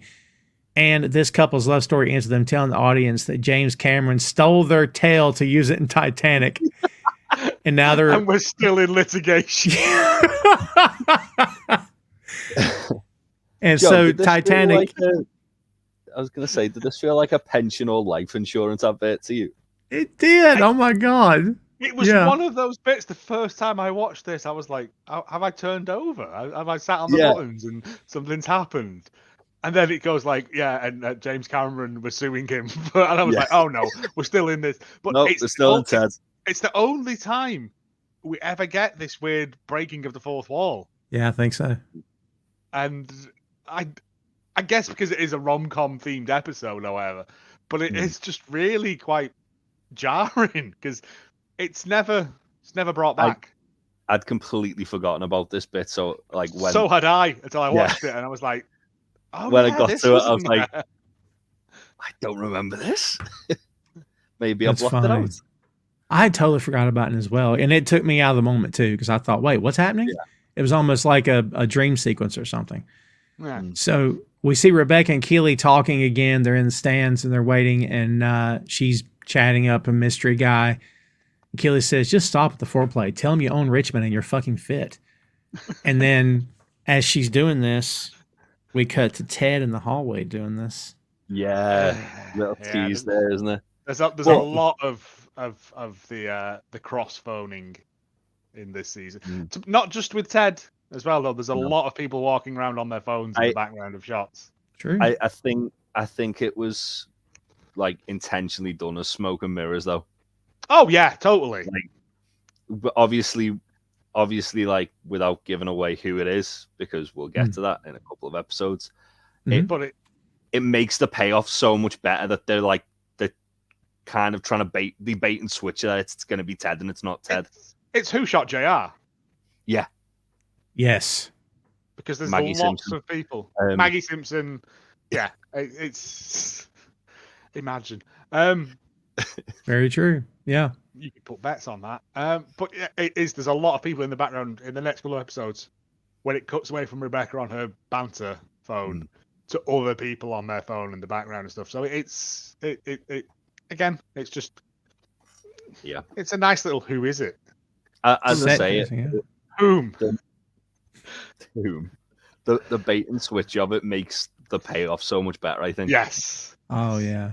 Because you genuinely don't see that one coming. No. And we'll tell you soon. We'll tell you soon, but you have to be patient. A couple of episodes away. That's right. Be patient. Dr. Sharon stops Ted. She goes, Coach. Ted turns around and says, Doctor, floor, ceiling, trash can. Now you go. Which is great. Like, these rapid fire jokes that he delivers sometimes are freaking great. She says, I was just checking in, see how you're feeling. Oh, well, that's my nice of you. How am I feeling? I don't know. You know, I'm just dealing with the terror of knowing what this world is about. Watching a few good friends screaming to let them out. So you're feeling under pressure, and he has to go do. He's nice. God, my. It's a dumb joke, but it's brilliant. It works. It works. Rapid I think if it was in anything else, it would come across as corny. But Ted just sells it with. I think it's like the not deadpan expression, but just the. Are you in? Yeah. Like it's that thing. Yeah. Let's do a bit. Let's. Are you in? Let's do this. Yeah. She's totally in on it. She's like totally indulging him on it because it's like we said in the first season with Rebecca. Like Rebecca has no time for Ted's antics, and now she's getting involved in her own antics. She's sucked in. I think with Dr. Sharon though, it's more like obviously she's realized like. In order to get Ted to open up, this is what she needs to do. Yeah. Is kind of indulge him in what he like. He controls a lot of the. Again, it goes back to the whole like thing with Nate with like manipulation and control. Ted controls the dynamic of a lot of the conversations by doing his bits, and it keeps Ted in like a position where he's more comfortable. It's not done in a manipulative way. It's done in a kind of a way of almost like a security blanket for Ted. Yeah, she sees that and can go, okay, well, I'll embrace that to make it like to kind of not lull him into the armor. Yeah, not lull him into a false sense of security, but to kind of like meet him in the middle with it. Yeah, and again, I think Ted does it. It's a thing of so he never has to show like not his true face, but you know what I mean. He never has to put his heart on his sleeve. Sort of thing. It's just Ted's bits, and you don't have to deal with Ted's personal life because that's not what Ted's about.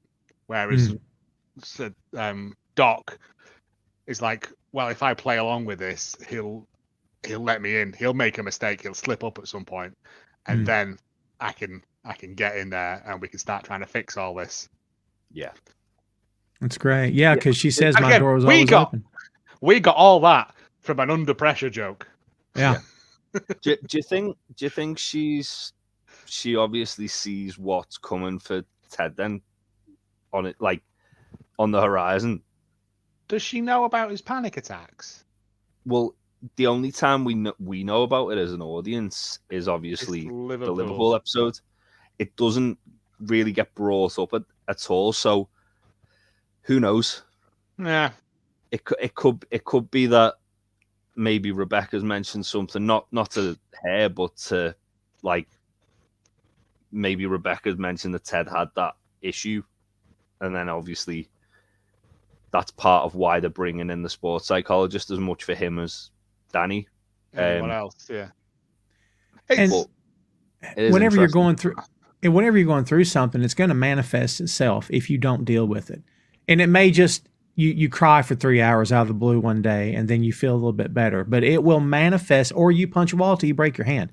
It'll manifest. Because it's bubbling up, and man, Ted's shit is bubbling up to the surface. I mean, you can see tell. him wringing his hands like a lot more, don't you, as each episode goes on? Yeah, it's true. And like she knows that Ted's a good person and but she also knows he has an incredible distrust of therapists. So she has to, like you said, Jay, she has to meet him halfway. Yeah. That's good. Yeah, she says my door is always open. Then why even have one? Heck, Coach Beer could take that thing out for you, Jack Torrance style, with 8 good whacks. And then Beer comes out and says, 5 good whacks. Lumberjack World Championship qualifier, baby. Which is awesome. Again, another weird bit about Beer that he was in a Lumberjack Championship at some point.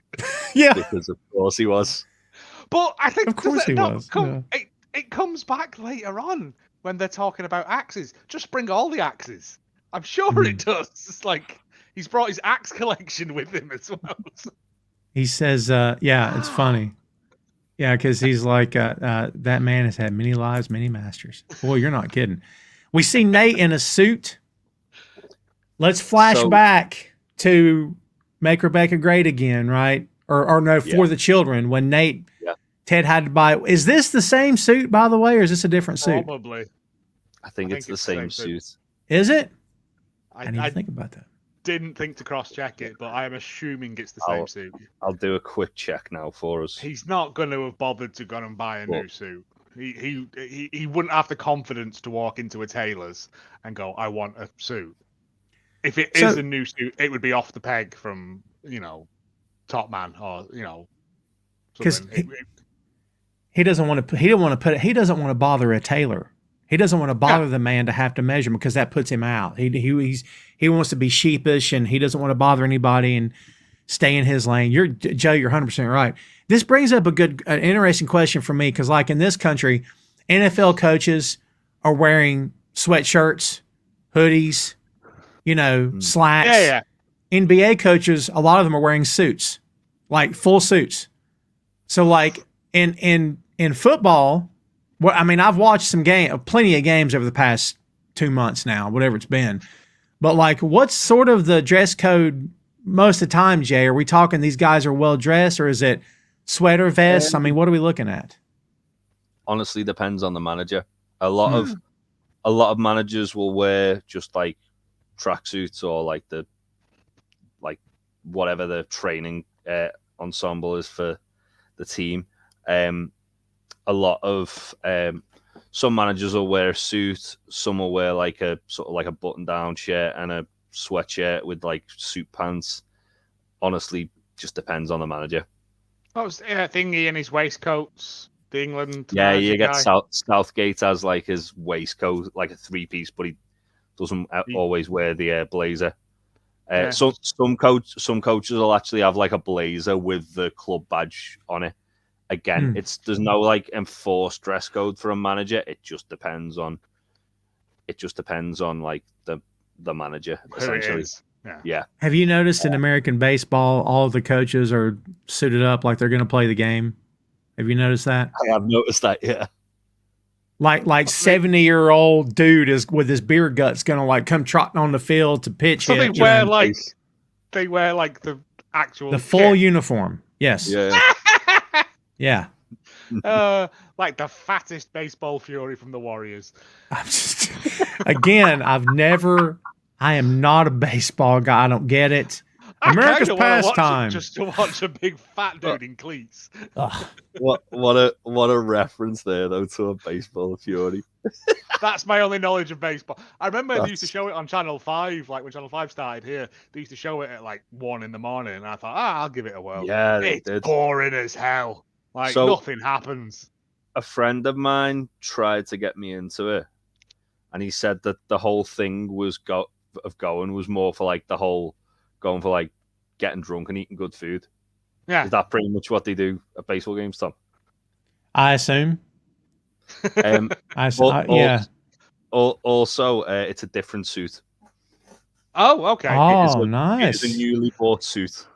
Oh, spending his he went and spit on a mirror and bought a suit. So yeah, we've all had nights like that. I'm just saying. Yeah. Don't make me rant about baseball. I'll be here all day. So he's got the suit and he asks Ted, he says, not too much. And Ted says, too much class, no such thing. And Ted really makes a point to go overboard to compliment him. which probably doesn't undo the damage from what he said to him when he laughed earlier. But you notice when Nate goes through the double doors, he pops through the double doors. Yeah. He doesn't just open one door, he just power walks through them. Do you notice, though, as well, that the doctor notices there's a change in Nate, and Ted's kind of just like, oh, yeah, it's just Nate. But she notices there's something, and it's almost like she's looking at it like, I'm not sure if that's a good thing or not. Something's coming. Yeah, something's coming. Yeah. To be fair, I do that double door thing when I come back from the toilet at work sometimes, just for fun. Hop through the doors. Just, it's me, I'm here. And then just to let people know who's boss. There's no one else in the office. It's just normally for my own edification. Makes me feel powerful. Yeah. I used to do that when I worked from home. I worked with a guy years ago who was like 140 pounds soaking wet with a brick in his pocket. He was very thin, wiry, short guy, but he had a habit just to make everybody laugh. Through the double swinging doors, he would make himself big. And instead of going through, he would walk sideways as if he had to, you know what I mean? Sideways through the double doors, like that. So I'm in the back one day, and he's coming down the aisle. He doesn't see me looking out the hole at first. He's just, and then when he sees me, he immediately does this. Immediately on, like, yeah. And he's making it, and he has to do the thing where he goes through the doors. I'm like, you live for doing that, don't you? Like, you gotta do your, like, if you've got a bit that works. Yeah. Do it to death. Like, yeah. Oh, it's fun. I love how stuff comes back to you. Broke the doors at work one time, and they had to phone Dr. Derek Dawes, the door doctor, to come and fix the hinges on it. Say that name again. Dr. Derek Dawes, the door doctor. That's awesome. Dr. Derek Dawes, the door doctor. That's not his real name. That's what I named him. Oh. But if you I like your version better. He could be the arch nemesis of Piles and Steel. I love it. He could be like their Robotnik. We got like a whole universe of characters here. All fleshing out. Hey, listen, I've built an entire universe of characters off of far less than this conversation. Trust me. I'm not kidding. So, yeah. I got a couple of them kicking around on paper somewhere. Yeah, we'll just add it to the pile. No pun intended. Add it to the pile. Saying. So we go back. We're at the TV now, you know, and Roy's doing his thing with the other pundits, and Jeff is saying they're talking about the new 17-year-old player Matthew Kerr. Jay, is this a real person? No. But no? Okay. This is kind of like very reflective of what, like, if you have like a player who's like very young, as one or two good games, then there's instantly they're in the spotlight. They're in the, like, this is the next big thing. It happened with Wayne Rooney. It happened with Harry Kane. Currently, there's what's his name? Yamin Lamal, who plays for Barcelona, who's, I want to say he's only just turned 16. And he's like playing in the first team, and he changed the game, and now everyone's like, he's going to be the new Messi. It's one of those like kind of things where they're always looking for that next big star.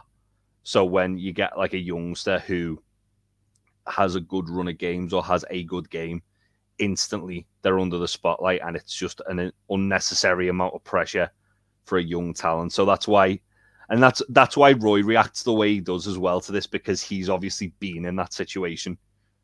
Good call. And he knows what it's like to be on that side of like being kind of like under the scrutiny of the media from a very young age.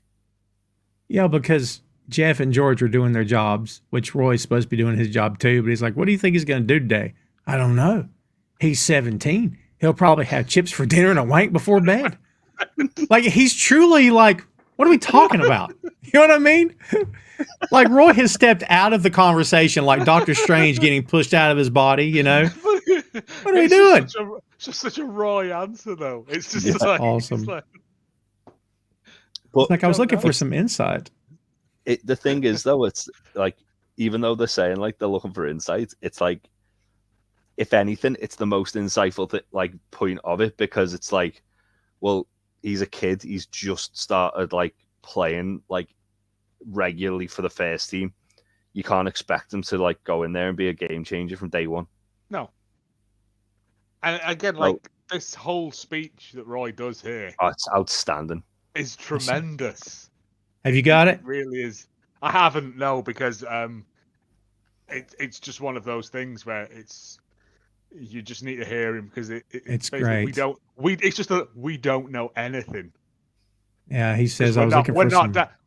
Go on, yeah, if you've got it. He says I was looking for some insight, and Roy says, "I told you I don't know. All we do is sit around and guess what a bunch of little pricks are going to go and do out there. Then we come back at halftime and we complain because they didn't do exactly what we thought they'd do. We don't know. Of course we don't know. We're not in locker rooms with them. We're not on the pitch. He's not talking about this kid now. He's talking about himself, right? We're not on the pitch with them. We can't look them in the eyes and encourage them to be better than they ever thought they were capable of being. We're just on the outside looking in, judging them. This is awesome. You guys are right. This is a great moment. Yeah. I love the delivery of this where, like, during the speech as well, like, Roy's realizing, I don't want to do this. I want to be a coach. That's it. It's the slow realization of, oh, God, Ted was right, but I can't let him know he was right. But also, this isn't who I am. Like, he said from day one he didn't want to be a pundit, and he's only done it because Keeley sort of made him.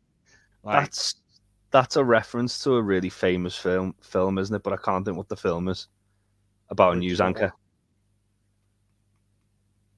Oh God, from like the 70s. I couldn't tell you. What reference are we talking about? Roy, this scene. There's a film about a news anchor that was in, I think it was in 1979 maybe. Oh God, what's it called? I remember the one. Was it I'm mad as hell and I'm not going to take it anymore? There's that flick. Yeah. That But, yeah. I can't think of the name of the film. Yeah, it's I can't remember. Yeah, you're right. Yeah. God, I haven't thought about that movie in a long time. That clip alone has been played a million times.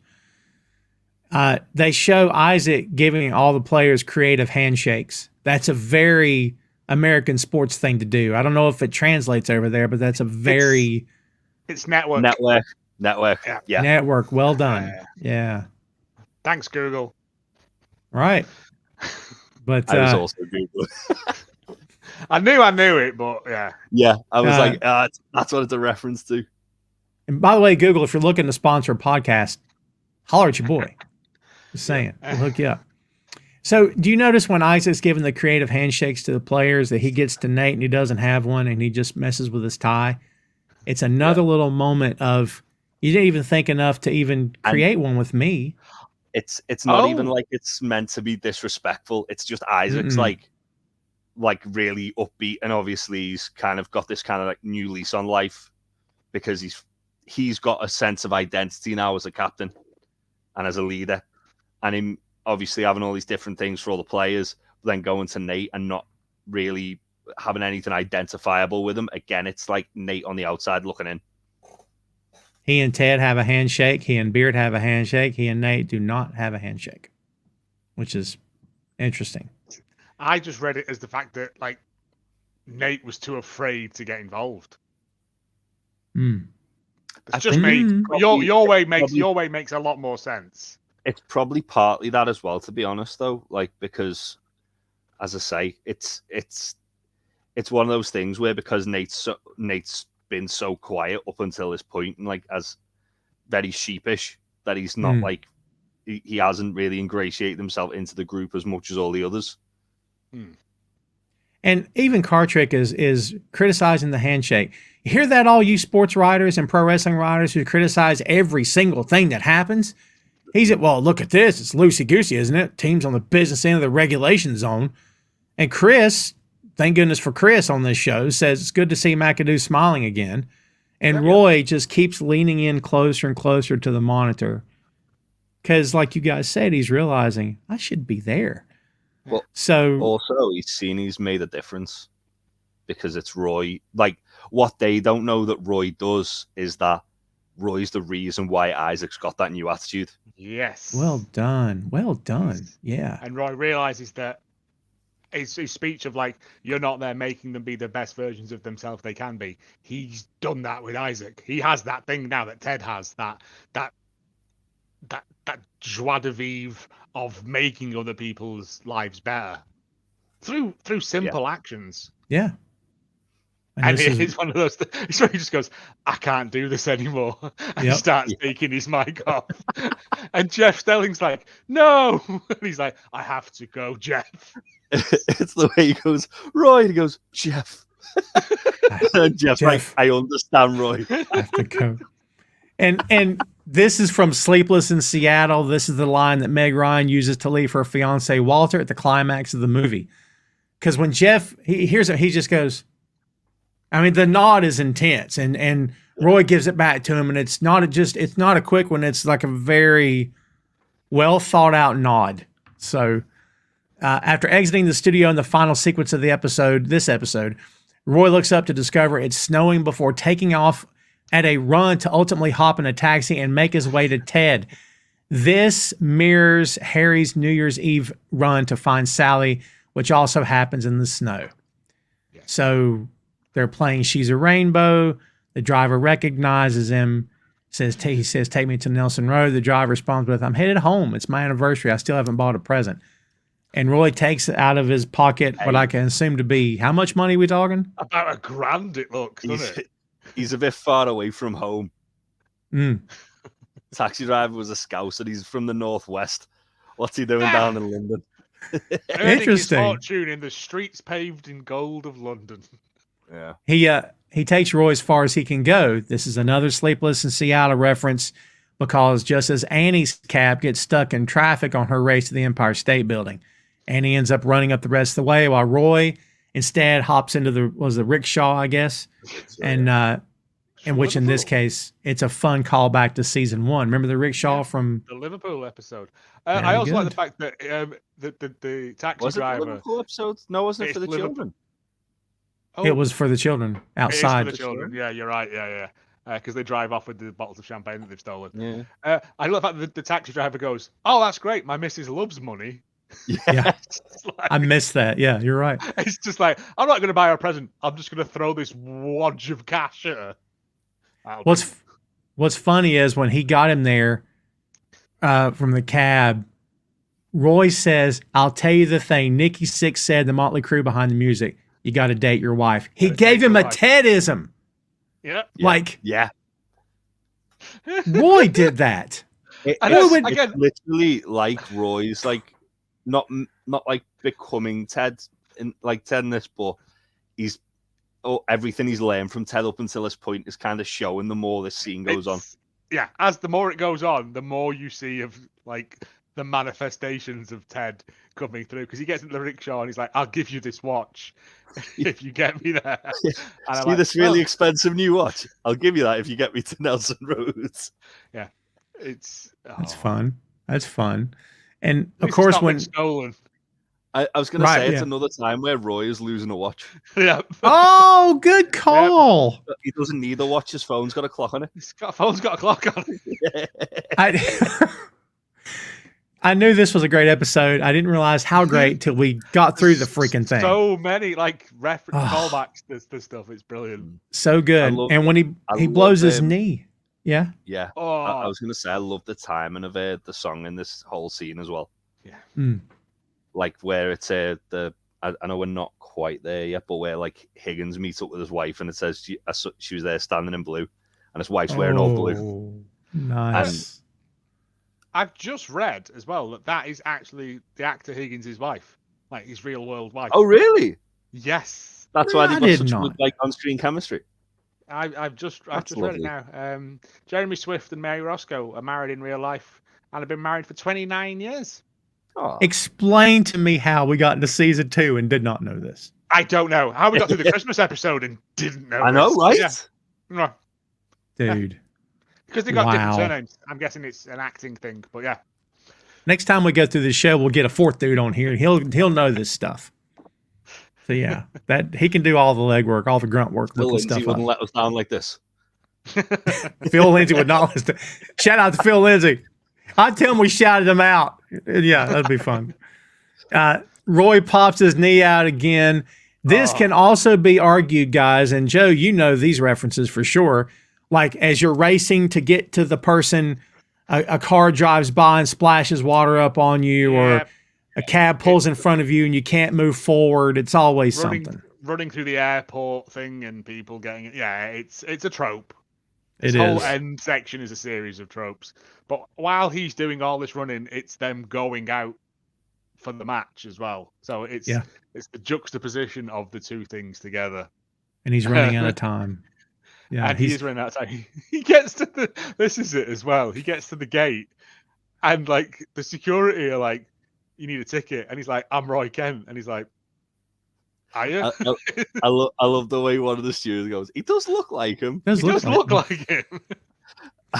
So he goes, has to turn and hobble back up the ramp to the ticket booth where he's got a ticket waiting under the name of Reba McEntire, which is a reference because episode 1 from Goodbye Earl, because Ted's been leaving him tickets in the name of country singers. There you go.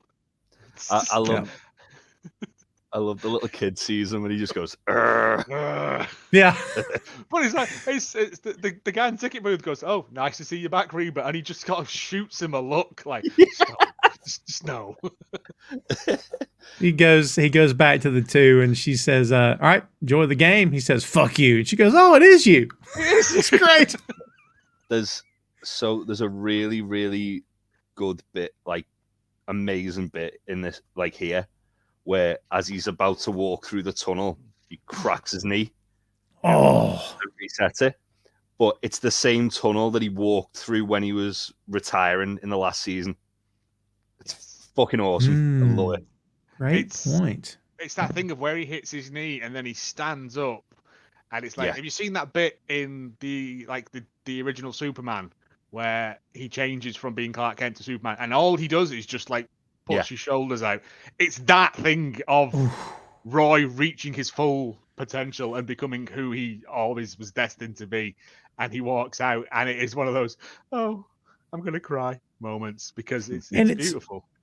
And I took it, I love that you took it that way because I took it a different way. Because when he pops his knee back and stands up, it reminded me of Rebecca saying you have to get big. Yeah.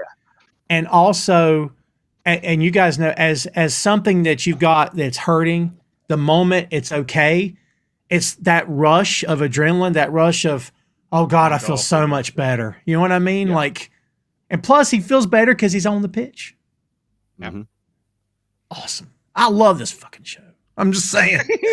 Oh my God. And the crowd sees them, they're chanting, they're doing the Roy Kent chant. And this is great. Ted says, hello, coach. Keeley sees him, doesn't she, as well? Like first. And she goes, oh, holy shit. Ted's like, hello, coach. Really glad you decided to shut up. Just shut up. Shut up. You had me at coach, which is Jerry Maguire, of course. Yeah. And when he does that, Beard goes, Beard just does a double take. It's awesome. So, and to go back to the song. Yeah. When it goes to Nate, there's the bit where the violins go all distorted in the song. Yes. And like really shrill. And like you see Nate's like panicking because he thinks Roy's going to replace him. Yeah. And obviously like Nate's there at pitch side in his new suit. Roy's there at pitch side in his nice new suit, looking like an actual coach. The crowd are cheering for him. The crowd are cheering him like a returning hero. And Ted and Beard are losing the shit for him. And Nate's just like, oh, God, what's he doing here? I mean, realistically, they shouldn't only have 3 coaches anyway. It's fucking ridiculous that they're so understaffed. But it's the truth. But it does that nice panning shot of like Ted and then Beard and Roy, all of them stood there like the Avengers spinny round camera thing, sort of. Yeah. But it is just Nate at the end looking furtive, shall we say?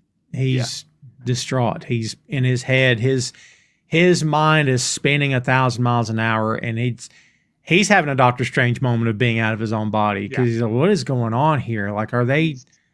Yeah, they're trying to get rid of me. Like, yeah, you're right, dude. Holy God. Yeah. He's spinning in the wrong direction, though. That's the thing. What an amazing moment. Yeah. And Roy takes a deep breath and the credits roll.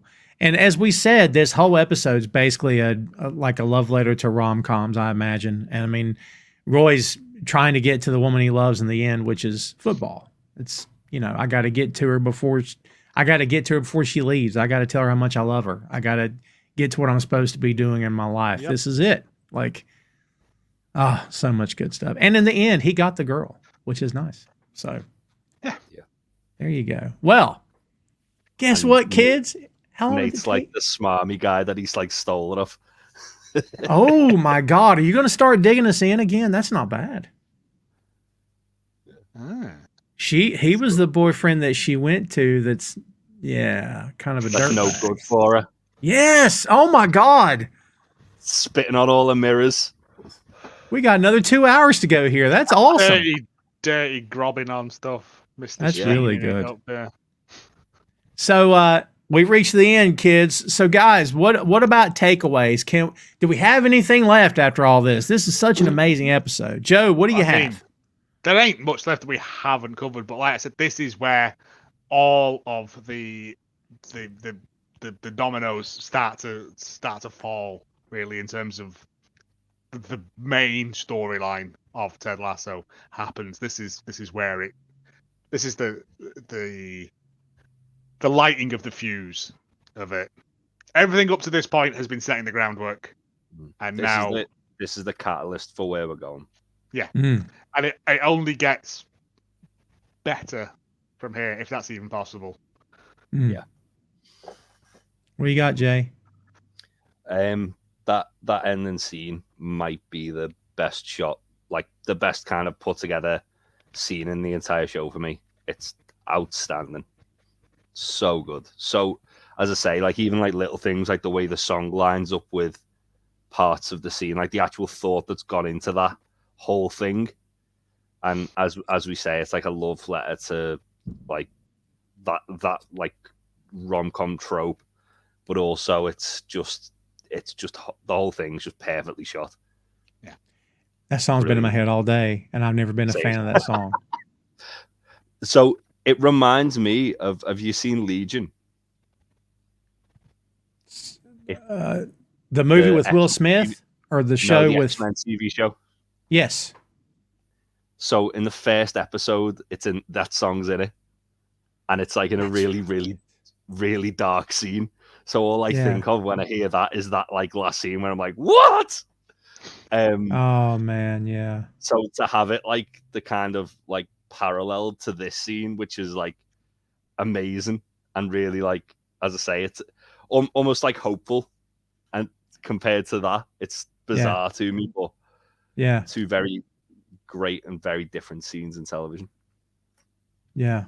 Wow. Such a great episode. And it's well said, everybody. What we said earlier about this is the episode that is maybe turning point's the right word for Nate, but yeah, things start to get real after this. Very real, very quickly. And episode 6, and we're only midway point with the next episode.